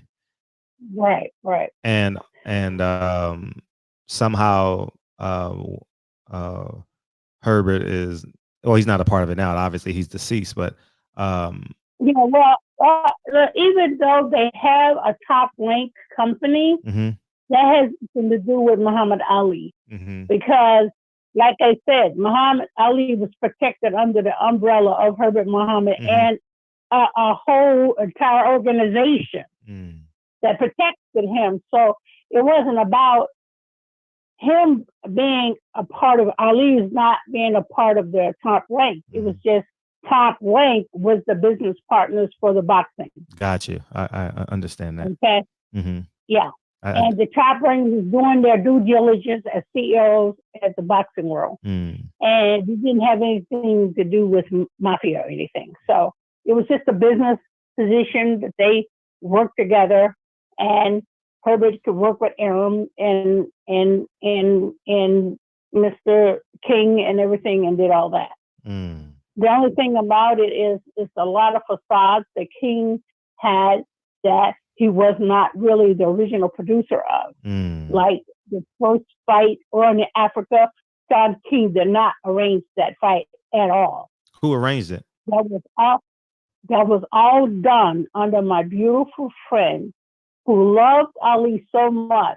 He told everything about Zaire. He knew all the people of Zaire plus the president and arranged that. And they put John King in the head of it so Mm, it would be known all over the world because he had a name. mm, But the real culprit, the real head hedgehog who ran that whole thing and got it done before John King even came around, mm. and it was already settled, done through the presidency and the magistracy of Zaire, the Congo, was Lloyd Price. Lloyd Price. He was the kingpin in opening up Africa and the fight for Gotcha. George Foreman. Wow. Not Don King. Mm. Lloyd Price came and took Don King to lead the production of it because of his title. Mm. He just sat in the back in the Bayside because I was sitting there when he told him the whole story about the whole fight. Because Don, uh, uh, what his name was? What was it? Can't think of his name again. Well, I'm losing it. Lloyd Price. Lloyd Price. Oh, you talking about Lloyd Price? Lloyd Price. And, Okay. Lloyd and Wanda Price. That's who brought this to Ali. Before Monkey, you hadn't even heard of it. They sold and hired him to be the kingpin head producer of it. You know, so people will see because that's what he does, and it would be more advantageous for them to hire Don King to be the producer of it. But Lloyd Price was the sole creator and executive producer of it, for real. So how was that? How was you and Muhammad Ali's relationship after the divorce? The interactions, was it far and in between or consistent or? You know, it's like I said, after I came back from Mecca, I just decided to be friends, and I came to me and said, "Hey, baby, we're going to be friends. You know, to keep your little trollops in line because we have a legacy here. You want to see your kids, you can see them anytime you want, whenever you want. You ain't got to call to ask me anything. These are our children. We're not going to let anybody in the court decide what we're going to do with our kids. So, okay, you understand that?" Say, "Yes, ma'am. Yes, ma'am." So there was a window of time where there was no communication. We say friends, huh? So there was like a 3-year period where there was minimum communication. Yeah, because I had to. I was hurt. I had to heal a little bit. Gotcha. But anytime he was around, I spoke very, very, very kind, very humble. Like nothing happened. Like nothing happened at all. Gotcha. When our children got married, he came. Had his wife with him. I don't like any of them. I don't like none of them. But I forgave all of them. In the end, I forgave all of those hoes. I forgave them all. I don't care. How did you got what you wanted now? Live with that in your conscience. That's all. How was the interactions? I forgave them all. Have you had any interactions with what? His other wives? For what? No, I'm not saying for what, but I'm just saying because I mean, there's a bloodline there between the kids, you know. The kids, the bloodline. They ain't got no bloodline with me. Okay, I got okay. That pretty much says it. That pretty much says it. Like I'm okay. Anytime I would see them, or we're like, just say Ali's funeral. Everybody's at the funeral. We're all together. We're all on the bus together. And we was at the other site when we was going to the funeral thing with the casket and everything. I stood next to Lonnie, supported her of her mourning or whatever, you know. And then Veronica, then I'm talking to the Holyfield, and Veronica gets up, and there's Layla standing next to somebody talking, and then Veronica comes up, and she turns to me and she said, "Khalilah, I have to go to the bathroom. Do you know the bathroom's at?" I said, "I gotta go too. I'll take you." And then Layla goes, "I don't want to catch y'all in the bathroom fighting or nothing, okay?" And I said, "Layla, trust me, we got history. If I wanted to do that, that would have been a long time ago, baby." Sure. And I said, "Go to the bathroom." She's just a woman who works in the bathroom, so did I. And she'll go with me because we got history. Just like when we went to the hotel. I was talking to Cassius Green. That was Layla's cut man, but that was my friend before Layla. So Layla walks up. I said, "Oh, hi, Layla." So I said, oh, yeah, you got your family here. I want to see, meet your family. Oh, they're over there, sitting over there. But I got to warn you, my mom is over there too. I said, so what? We got history. What's the big deal? So she took me over there. And I saw the kids. I hugged Veronica. I hugged the kids. And I hugged later. Went on about my business. They're just human beings, man. All what they did, they're going to get paid for everything that they did against me and against Ali. I ain't God. I can't judge them. But I know I ain't no friend of theirs. Gotcha. I forgave them all. They just human. They don't know what they're doing. They don't know what they're doing. They didn't know what they were doing. So they weren't women that had knowledge. They had schemes and stuff. Schemes and stuff, you know, con stuff.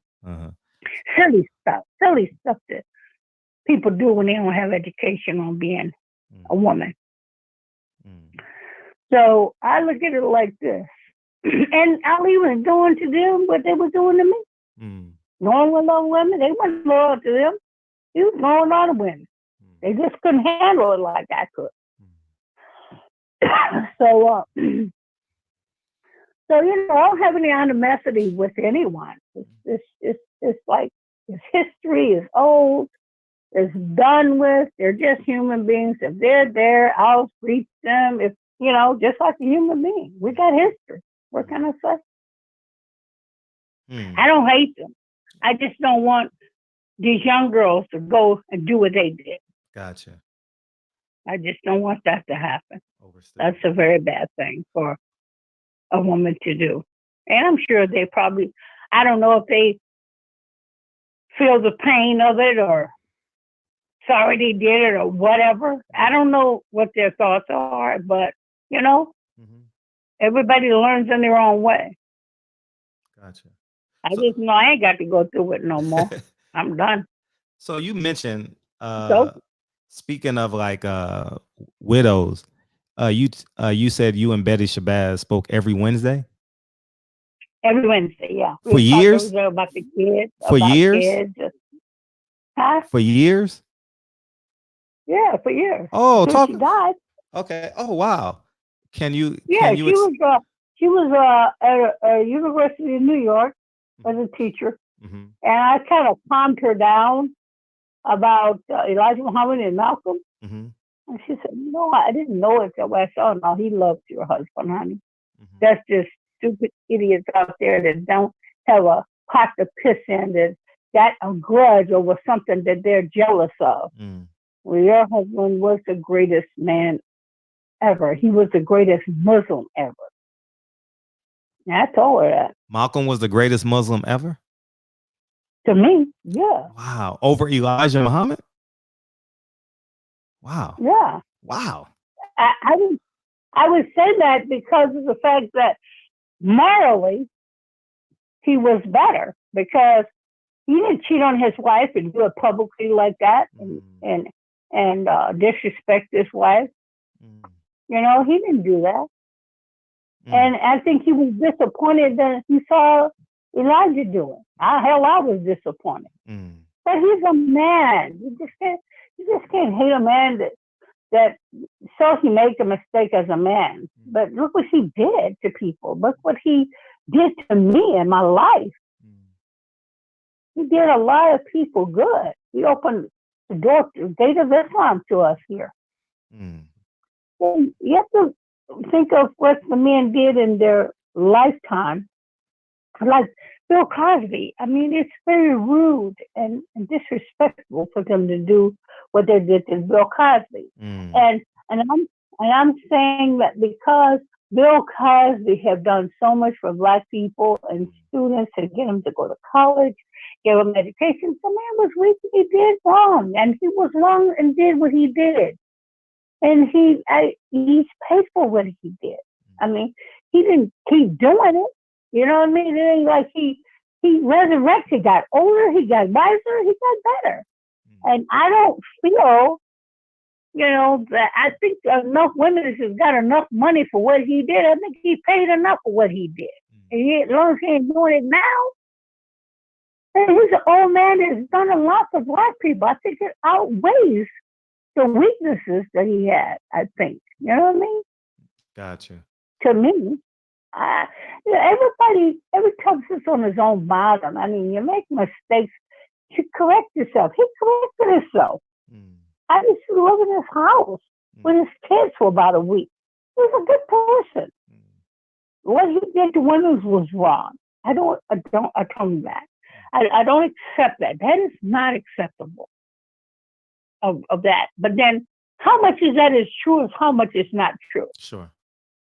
So a lot of times they exaggerate more than you know is done. Mm. But it was wrong for him to do what he did. I'm not accepting what he did, but I mean, I think he's paid a lot of dues in what he did, and I think he served enough time for what he did, and I think he should be let loose. Mm. As a great man of our history and a great man of our children, and it's just, you know, you can only punish a man for so long. Sure. You shouldn't take his life for it. Mm. That's what I'm saying. I mean, a lot of women might think I'm wrong for it, but cannot hog a person forever. Mm. People make mistakes and they do what they do because they're in the height of their life and they think they can get away with and do it. They're not going to get away with it. They're always going to get punished for it. God is going to see to that, right? Mm-hmm. Oh yeah, for sure. So, yeah, so I think he's paid his time. As long as he's not doing it again, I don't think he's old enough. I don't think he would be able to do that. I mean, what uh, can the man do? You know what I'm saying? uh-huh. What can he do? I mean, the man has done so much in inspiration, his art, his talent. Oh my goodness. And he put his family involved in it. I mean, come on. Yeah, yeah, You have to, you definitely can say yeah, that. You know that's why yeah. that's why I'm 42 now. Can't So, condemn a man. hmm, Yeah, he didn't kill nobody. hmm, yeah, yeah, you're right. You, you know, I What's wrong with you? have these conversations in my head a lot, right? Yeah, Because when I got done watching who killed Malcolm X, I got really yeah, really angry. Like I was so gosh darn angry. And the reason yep, why I was angry, here's why I was angry, and feel free and I'm gonna need your help on this yeah, because not Muhammad Ali, Malcolm X was in my eyes like 60 years removed. There's still no dirt on Malcolm X, right? And so I can preclude that he was a honest Muslim, right? And he spoke, right? yeah, And then, yeah. He never went back to what he did. I yeah, mean, he changed his life. here, let me finish it because I want you to speak on the Go ahead. totality of this. Okay, Okay. okay. Go So we have Malcolm, and then ahead. we have Elijah, which was proven right, right? And then Mhm. when you hear the brothers in Newark say, well, we're not going to talk about that. Some of the silent things don't need to be talked about. Basically, if you understand, you get it. So I'm confused in my head, like the teachings of the Muslim faith, whether it's Sunni Muslim or Nation of Islam. Why the silence as it relates to the assassination of Malcolm X, and why is Elijah Muhammad honorable to those men, even though they know allegedly, let's use the term allegedly, they imply that they know who assassinated Malcolm X. So understanding all those variables and dualities makes me angry and confused. You understand? Yeah. So that's where I'm at with it. Like I'm I gonna be honest with you, brother. yes. The Honorable Muhammad warned us Hmm. that when he put Malcolm out, he said, "Let me tell you something." Sure. He said, "The white society has been after Malcolm a long time. Hmm. And as long as he's out with us, he's protected. Now he's alone. He's out there alone. Mm. And they're going to come after him and they're going to blame us. He predicted that. He said that on a Sunday afternoon at the mosque on 5335 South Greenwood Avenue. And Who's sure he? enough, Who's he? Malcolm said. Malcolm said that, right? The chickens are coming home to roost. Muhammad said that about Malcolm. Okay, gotcha. Elijah Muhammad. Elijah Muhammad cried when he was killed. He cried because he loved that man. Now, it is true, a lot of people hated him that was in the nation because they were jealous of Malcolm. Yes, okay, a lot of Muslims were jealous of Malcolm.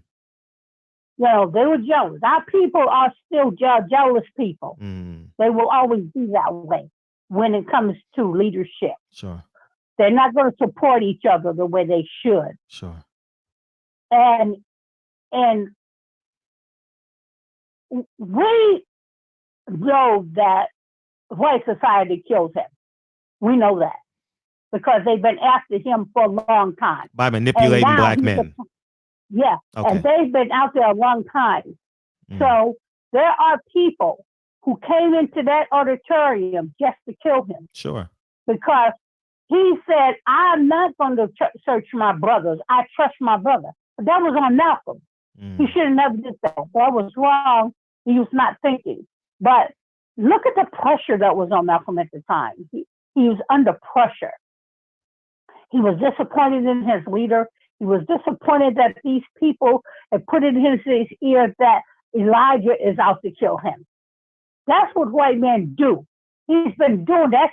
That's his MO for a long time, to get brother against brother. Now he got whatever he got. He got black cops coming in and kill him. That was under who was ruled, and I believe that. I believe that. And just say I'm wrong, and be open-minded, and say people came in there to kill him. That they so-called said they were Muslims. That was wrong, because we don't believe killing one another. That was one thing that we was made not to do, is kill one another. Too many white people are already killing us. We don't need to be killing ourselves. And they trained the men not to kill one another. That's what we was against. That's what we represented. So, but if they did do it, it wasn't behind Elijah Muhammad. I was there. He said, do my believers who believe in me, do not put your hands on Brother Malcolm X. Leave him alone. He is already under pressure on his own. Leave him alone. And you don't listen to me, you are not my followers. And Allah will get you. Now that I heard from his mouth, and he cried. He had tears in his eyes when it came to Brother Malik Shabazz. You were in his presence. I just want that to be clear. You were in his presence when he cried. I was right there, bro. Live and living color. I put my life on it. And it hurt me. And a lot of Muslims had compassion for Malcolm because of the way Elijah Muhammad stated that at that time. And believe you me, I don't believe no Muslims under Elijah Muhammad who were true Muslims and true followers killed Malcolm X. I'm going to tell you that right now. Now, I'm going to be honest with you. And Hoover been wanting to get him out of the picture for a long time. What you going to do? What you going to do? And y'all get rid of that situation? Oh, he said all the letters. I've seen the letters. The Hoover letters, man. So, do you believe the men they caught are the men that actually did it, or do you think they didn't? No. Because one of the men that they caught that said they did it was three of them, and they said they did it. One of them wasn't even there. He was at somebody's house. who was a friend of Malcolm X. He was at her house, moving her house, moving stuff at her house. She was moving. Marlene, Sister Marlene. I know her. Now, if they're going to lie about that man being killed, he wasn't even at the Audubon. So that tells you right there there's something wrong. Gotcha.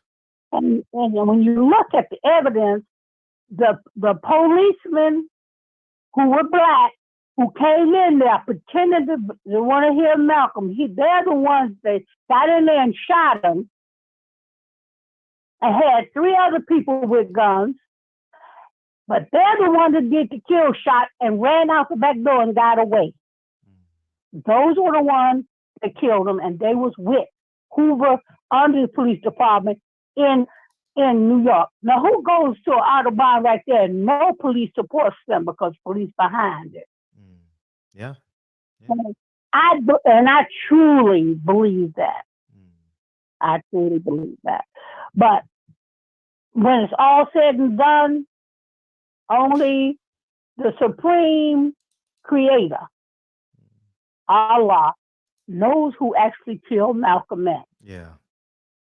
And with all that said and done, I do believe that Malcolm is in Jannah, in paradise, as a good Muslim, because he found the true facts about Islam. And that is a good thing. And we all die for a cause or a reason. Gotcha. And a purpose. And I will always love Hajj Malik Shabazz for the rest of my life. Now, one of his last speeches, he said days before he was assassinated, he said he's going to give the names of the people that assassinated him. He didn't give those names. Have you and Betty Shabazz had conversations about that? Like, what was he going to say, and what does she believe happened that night? Because she was there.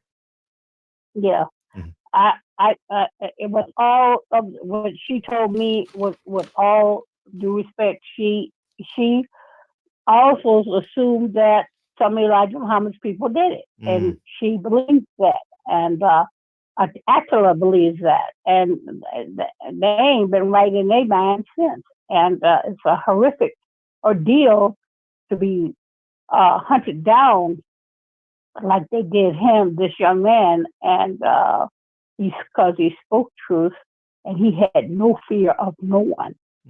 And they always tell people who stand for truth, like Malcolm X and Martin Luther King. They all died for what their beliefs are, and they were markers for truth. And a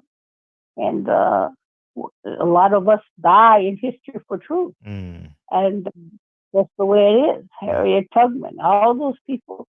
It's a lot of few individuals that have died for freedom and speech and did not bat an eye to the enemy.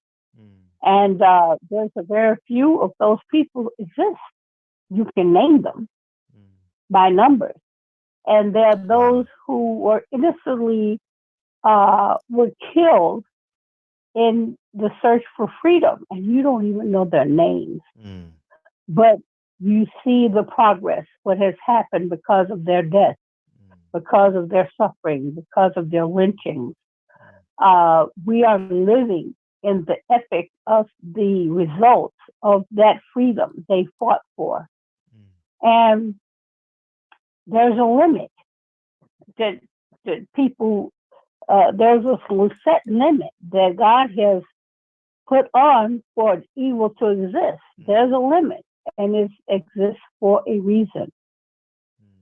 And the best that we can do is pray that we have a civil mind and we speak out against injustice for whatever, for freedom, whatever. We have to fight for that justice. And How were you? Well, what Malcolm says by any means necessary. Yeah, by any means necessary. How were you able to have dialogue and y'all console each other? And I'm talking about you and Betty Shabazz, because you're obviously an ally and a confidant of Elijah Muhammad, and Yeah, she because and she inherently believes. you see how I talk. Yes. I have always respected motherhood, Mm-hmm. sisterhood, and a woman who stands behind a strong man. Mm. As I am standing behind a strong man, we have similar lives. We have similar lives. Ours wasn't as threatened as a Malcolm, Mm. but I told her how much I love Malcolm. She's seen me pop Malcolm suspenders and run behind her skirt many times. And we came up knowing each other in a happy genre. And it is just something that we made a connection with. Mm. You know, I've always been able to talk to a sister or a friend in a kind and considerate way and not in a hostile manner. And I have an open heart when it comes to people. And they can see the love that I have for them. They can see the respect I have for them. And she just said, you know, you're different than any Muslim I have ever met. Mm. She said, you're so serene and everything that you say makes sense. And you don't stand behind anybody that is pretending to be real. He says, she's always admired me for my down to earthness. Mm. Gotcha. I speak my mind, and I speak my mind as truthfully as I can because that's my heart, and Mm. that's the simplicity. It's nothing fabricated, duplicated. It's just something I just speak outright real. Mm. And if you don't accept it, I understand, and I walk away. Gotcha. But I don't walk away. I stick with you. I stick with you. I sympathize with you, and I have never had a man that was tortured as much as went through as much as Malcolm Mm. Malik, the brother, and he went to Mecca Changed his and whole he saw mindset. Muslims of Changed his. all colors, and Uh-huh. he was combobulated. He was going, "What the heck? You all told me something one thing, and I'm finding out something different." Mm. And I say, "Yeah, I feel you, brother." Well, you had similar experiences in 1980, right? You I went in ain't 19. saying it's similar, but let me tell you something. Let me Uh-huh. tell you something. Let me tell you Sure. something. And you know what? I was supposed to go somewhere at 4 o'clock, and I did not go. But I'm gonna tell you this. Well, I got all day, so if you want to keep talking, I'm more than Yeah, welcome. yeah. But you know what? Uh-huh. I have had the same experience. Mm-hmm. Yeah, I'm a true believer, but if I see something that ain't right, I just say I just don't accept that. Mm. And that's one thing I just never accepted being a Muslim, Mm-hmm. that all white people are devils. I never could accept that. But Donovan Elijah Muhammad told me, he said, it's really the devil's ways. And right now, these are the culprits that was mostly evil. The white man has done evil things. It's what his deeds are doing. They're not. I said, but because I asked him, I said, I said, they're holy apostle. Are all white people devils? I mean, honestly, tell me, they're all people devils for me? And you know what he said to me? He said, you got all kind of snakes.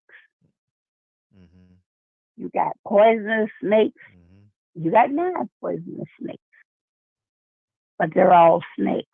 That's what he told me. I said, oh, that's cold. I said, that's cold.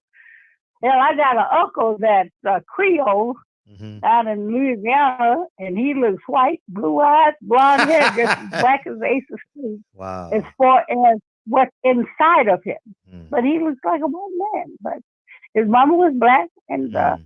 was my auntie.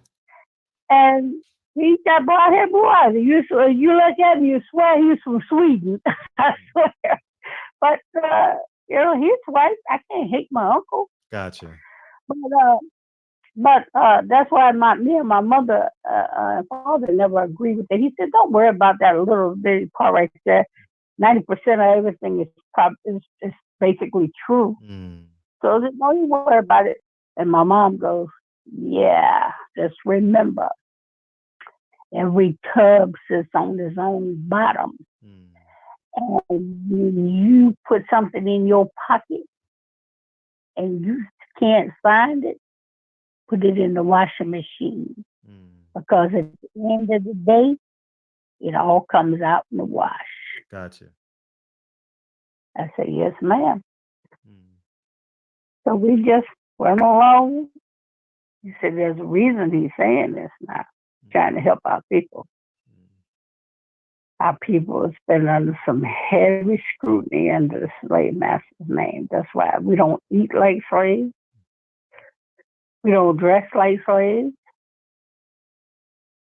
And we don't live like slaves.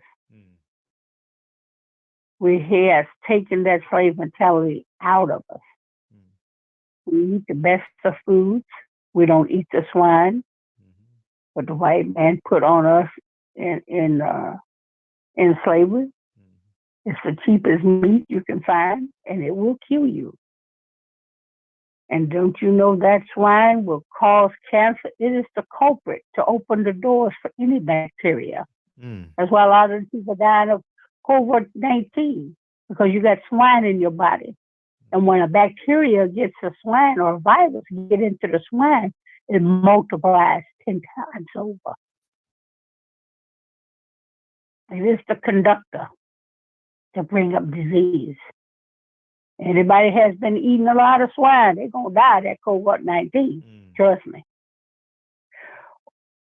Or when God says it's time for you to go. Because if it wasn't COVID-19, thousands of people die every day on a normal basis. So don't let COVID-19 kill you. Because we die of natural causes every day. We die in the month of February, March, and April over flus and pneumonia on a normal level. So don't let the COVID-19 scare you too much. Right. It is a disease, and it's a natural disease.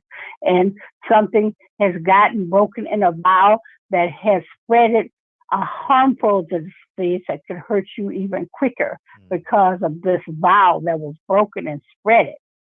Gotcha. Eventually, that vial, that disease is going to die out. It will die out before it is manufactured again. Gotcha. It will die out. COVID-19 is just the same thing as we do every day, to getting germs from people every day, normal germs. So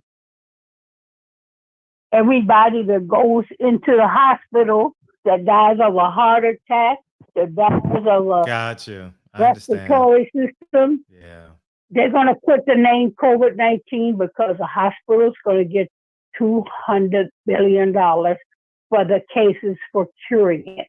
So they're going to label everything COVID-19 at this point. Gotcha. To keep people from letting it spread. And I ain't getting no test. If I ain't got the symptoms, I ain't no carrier. I ain't go. You ain't sick. Yeah, you know what? I agree with what you. My uncle say, if it ain't broken, don't fix it. You know what I'm saying? They ain't throwing that thing up in my nose. You're right. No COVID-19. I'm not even playing with them. Now you see what I say about the government. Now you coming along with me when I say you don't invite the government in your home. You see, now you get That's right. You do not invite the government in your house. There you go. That's what I'm talking about. And they giving us a little chump change, $1,200. I tell you, they always way more than that. Yeah. You understand what I'm saying? I agree. They weigh more than that. How come Pence go around and ain't got no mask on his face? What's wrong with him? When they uplift this COVID-19, I'm still wearing a mask. Yeah. I wear a Muslim hijab and cover my whole face like they always do. Won't know the difference. No, you're right. because you don't know what these people got. These people eat all kinds of stuff, bats and rats. Mm-hmm. You don't know what these people eating out there. Mm-hmm. No, you're right. You know, No, you're and right. that pig, they eating pig. That pig's killing people every day. Mm-hmm. The pig is a culprit for all bacteria. It draws on disease and bacteria. It's the nutrient. It's the nutrient that neutralizes and makes the cancer bigger. Yes, it does.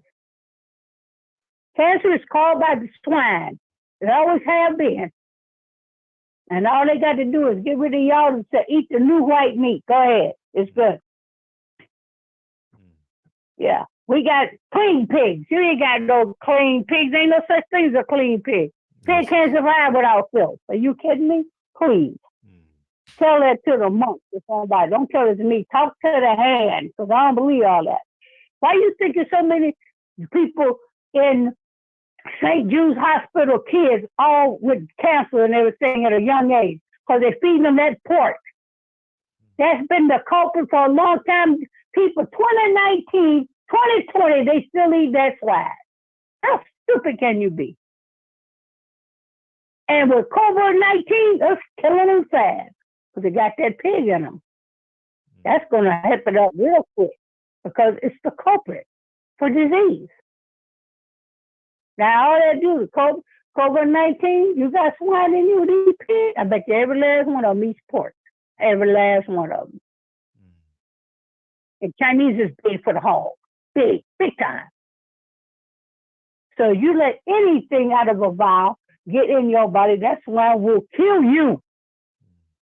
It will kill you. It's maggots and germs you're eating. You cannot eat that swine. It makes me sick just looking at it or smelling it. It's terrible. It's the worst thing you can ever eat. They said that beef and chicken is even bad to eat now because they're injecting it with so much steroids and chemicals. That's why I only eat halal meat. Halal and kosher.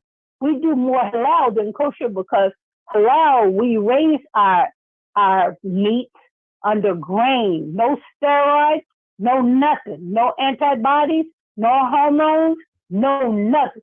Pure and simple. And it's cleaner, it's blood free. Because blood carries disease. You go by to a halal market, you're going to get fresh meat with no blood running in it. And they're injecting now. You don't know what they're injecting now. How many chicken places you think they got now? How many damn chickens that they got that they're killing them? They're injecting it with steroids and chemicals to make it look clean and big and fat. Oh, no. I had something the other day. I said, oh, no, I can't eat no more of this. I got to go halal all the way. If I don't eat halal, I'm just going to eat fish or vegetables. Gotcha. I'm not going to get no meat from these meat markets. No, sir. Because they're killing them wrong. They're making them suffer. Their gases in their glands are exploding and putting poison in the meat itself. That's just nowhere to eat, baby. I can't even go deer hunting anymore. Because if I don't kill it the way it's supposed to be killed, it's not halal. Gotcha. I used to be a big deer hunter. Oh, no. I don't do that no more. No more. If I'm going to get venison, I get it from the halal market. There you go. Okay. So there's a lot that we're doing to ourselves, and it's going on a magnitude side. You see that so many chickens. Where did you get all the chickens from? It got to be little. They can't grow fast enough before they open up another Chick-fil-A. You're right. So they got to be pumping them with something. Feed them something, feed them steroids and everything to make them grow bigger. And that's all going in our bodies. And it's killing us. The pork is just obsolete. That's just totally should ban that. Totally. It's better enough eating the chicken and beef now. But the swine is definitely taboo. You cannot touch that. You got Jews eating swine and that. They don't care. They don't care. They don't go by the book. Why so many Christians eat the swine? They don't get it. Jesus in Leviticus says, do not eat the swine or the clove hoof. Do not. It is not good for you. Jesus said it. Moses said it. Noah said it. Muhammad said it. Get out of here. If all these spiritual people of the book tell you what not to eat, it is a reason for it. Gotcha. You got people out there in Babylon, Lot, cities burned down for being homosexual. Burn down cities. This is your history. This is for real.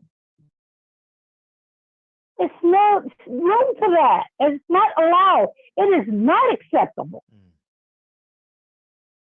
But it is not acceptable to criticize or make somebody feel bad if they are gay. That is wrong. Half the gay population has been molested in their lifetime. 99%.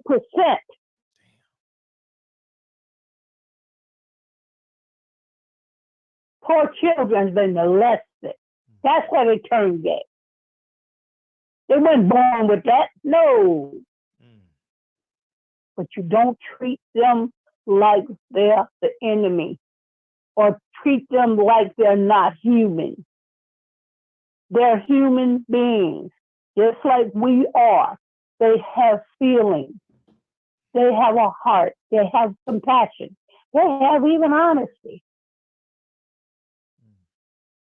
And they are loyal. Most of them are very loyal people.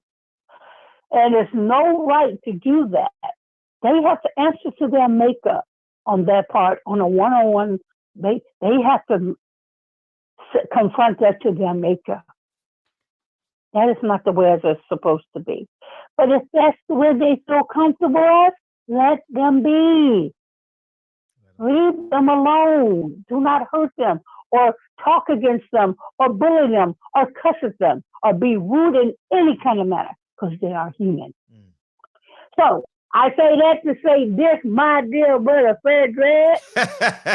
We're about to get off the phone with me. I got so much more to talk to you about. All people. I know. Yeah. All people. I know some gay Muslims. I do. I really do. And they have to answer to Allah. They have to pray 5 times a day just like we do. Or maybe not. Because they're all part of Allah's creation. It's not acceptable. And they know it. But they're human beings. Gotcha. They're sincere human beings trying to find their way. That's all. Yep. I don't tell people a lot. There ain't no gay Muslims. You don't have me lying. But that's something they have to accept with their maker. That's all. So if that's what they want to be, hey, more power to them. Let them alone. Leave them alone. Facts. Okay. But because I got a lot of gay friends. And I'll trust them before I trust a person named Low. I'm going to be honest with you. Because they have a heart. They just doing the wrong thing. It's not a natural thing. This is something they have been affected by, and that's the only way they feel comfortable. And if that's what they feel comfortable, let them be. They can be, honey, they might have a good heart and everything. Allah will accept them in Jannah, in paradise, if that's what He wishes. Gotcha. Only He could judge them for that. So that's why I say it's a beautiful thing, this religion of mine, because to me it's just a way of life. It's just a spiritual way of life that I have accepted. And I've searched and I've asked questions. Hell, I got 5 imams that I get a lot of advice from. Hell, I got 3 rabbis I get my advice from. I got preachers and Christians of the Catholic faith that I get advice from. I want no Buddhists. No. I believe in persons who believe in one God, not idols. I ain't into no Buddhism because that's idol worship. There's only 3 major religions in this world that God gives you a choice to choose, and that's Christianity, Islam, and Judaism. There's only 3. That is the Trinity. There's only 3 because you and I know we all can't take the same medicine. Gotcha. Some are allergic. Wow. Some are allergic. So what happens to a good Christian that makes him open his light to himself, that's given him an experience that he'll never shake, there will always be dear to, as long as it's a good thing, only God will put him in, Allah will put him in paradise. Gotcha. So, and you're not going to be in hellfire forever. There are times you're going to get out of hellfire and go to heaven. Trust me, nothing is forever. So we have to live in this life and learn the best we can to make our souls tick, to make our soul comfortable, to make life beautiful, and make the effort of helping others a good thing. So God doesn't see races the way we see it. All he sees is his creation. That's it. That's the only way he's going to judge you. It's about what you do now, who you are, what you look like. Because he made us different for a reason. Variety of life. There you go. It's like he made all the creatures and all the different animals and insects and all of these things. He made everything a circle of life to live off of each other. And we are not to live off of these. All the animals, the circles of life, are animals of prey. And they prey on each other to survive. We, on the other hand, are people who prey. There's a difference. You have the person who prey, and you have the animals of prey. But they all prey. You understand? So I have looked. Where'd she go? Hold up. Where you go?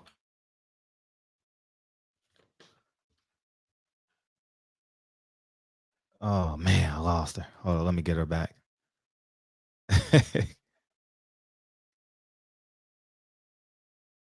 Let's call her back. Welcome back.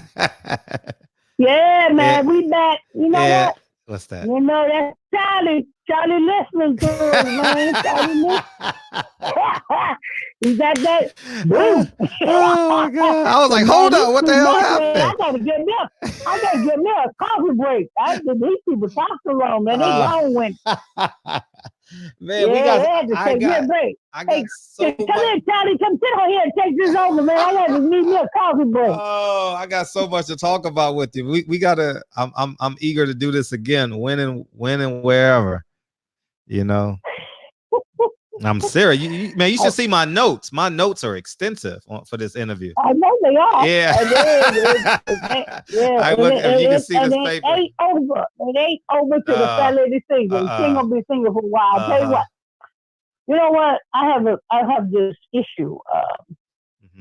And usually when I have an issue, I have to give a solution because it bothers me when there's a problem. And I say, if I'm gonna see a problem, I have to give a solution if I'm going to tell people the problem. So I just want to ask you, have you've heard Christian jokes, right? You've heard Jewish jokes. Yes. You've heard Polish jokes, Chinese jokes, atheist jokes. You've heard all kind of jokes from all kind of people in all kind of lands. Where's the Muslim joke? I don't get it. So I decided to create a Muslim joke that everybody could sit in with and accept. So I'm going to tell you that joke real quick. First of all, I want to know if you ever heard of buckwheat? Buckwheat? Yeah, I've heard of buckwheat for sure. No, then you have to make sure they know who buckwheat is in Yeah, order for them buckwheat to from the get Little it. Rascals, right? Yeah, you Uh-huh. go. Okay. Now, buckwheat, he became a Muslim. Mm-hmm. They don't call him buckwheat anymore. You know what they call Mm, buckwheat. him? Oh. I'll tell you what they call him. What they call? Karima wheat. Hey,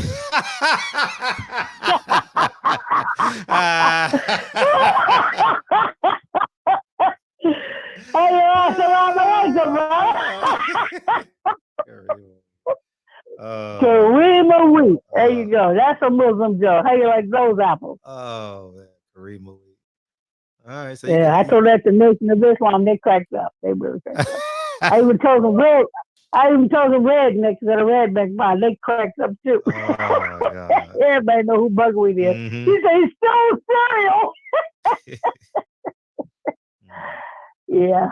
So it's a lot to be said. It's only 5 o'clock. I was gonna try to go over to Lowe's. I gotta get me a freezer and okay. whatever, but and then at 6 o'clock, at 6:45, I have to go to the masjid to pick up my dinner, so I can break fast at 7:50. So okay. Well, I can we do this once a week? At least once a week. I got so much to talk to you about. When's the book coming out, by the way? Oh my heavens, yeah. Well, it's very close to it now. I'm doing editing right now, and yeah, I would like to talk to you next week because I should have been taping myself talking, because when I talk to somebody and they ask questions, it's easy for it to come out. Just to sit down and bring it out, it doesn't work for me. Yeah. I should have been recording it. I'll send you no. I have it recorded, so I'll send you a copy of all our recordings. I'll send them to you. Okay, can you send it out a flash drive for me? Yeah, I'll download it and yeah, I'll send it all to you. I'll send everything to you, and you'll have it in the file. Okay, do that first, because it'll help me with the book where I miss and didn't miss. Yeah, I would love to hear that. Would you do that for me? Easy, that's easy. And I could add some stuff, because I know I said some stuff that I didn't put in the book, and it my eyebrows went up. I go, oh, I missed that. Oh, look. Oh, snap. The only thing that I know I put in the book is the ones that I wouldn't answer, because I know I answered it in the book. Okay. So. Okay. Cool. Okay. Yeah. So I'll gladly. Yeah. Done deal. What's today? The day is Tuesday, right? Yes. No, Wednesday. Yes. Wednesday. Okay. Let's do it next Wednesday. Okay. I'm here. I'm writing this down next Wednesday. I'm writing it down. Wednesday's good for me. Just give me a call around. Just make it 2 o'clock. It'll be better. So 11 o'clock my time. 1 o'clock. Yeah, 2 o'clock. 2 o'clock. Because I'll be finished with prayer ready. 2 o'clock EST. Got you. I got you. Expect a call from me. There you go. Yep. Thank you. I appreciate you. It, sweetheart. Yeah, I'm gonna upload this in pieces, and I'll send you the links, because it's gonna be 3 hours. It's too intimidating for people, so I'm gonna cut it up like in 20-minute increments, and then we'll. I'm sure you're gonna be powerful. You got that right. Yeah, they're gonna be like 3 hours. I ain't watching this, so I'll cut it up in 20-minute increments, so you'll get it in 20-minute increments. Yeah, and thousands of people gonna watch it. So which is beautiful. Okay. Thank you. I'm excited. So I keep this number to call you. Yeah. This number? Yep, this is my number. Yeah. Okay, I'm gonna save it then. Appreciate you. For interviews. Okay. Yeah, I appreciate you. Thank you. Okay, sweetie. All right, talk to you soon. And tell Tony I said thank you too. I shall. Yeah. Okay. Appreciate you. All right. Oh man, that was fun. So we're gonna do this every Wednesday. You know what I mean? It's so many, man. I got so many notes. Look at all these notes I got. All these notes I got to do this darn interview. I ain't even get through. Man, I got so much. So anyways, man, I'm elated. So Barbershop Conversations, man. Feel free, hit the subscribe button, and I'll talk to you guys real soon. Peace.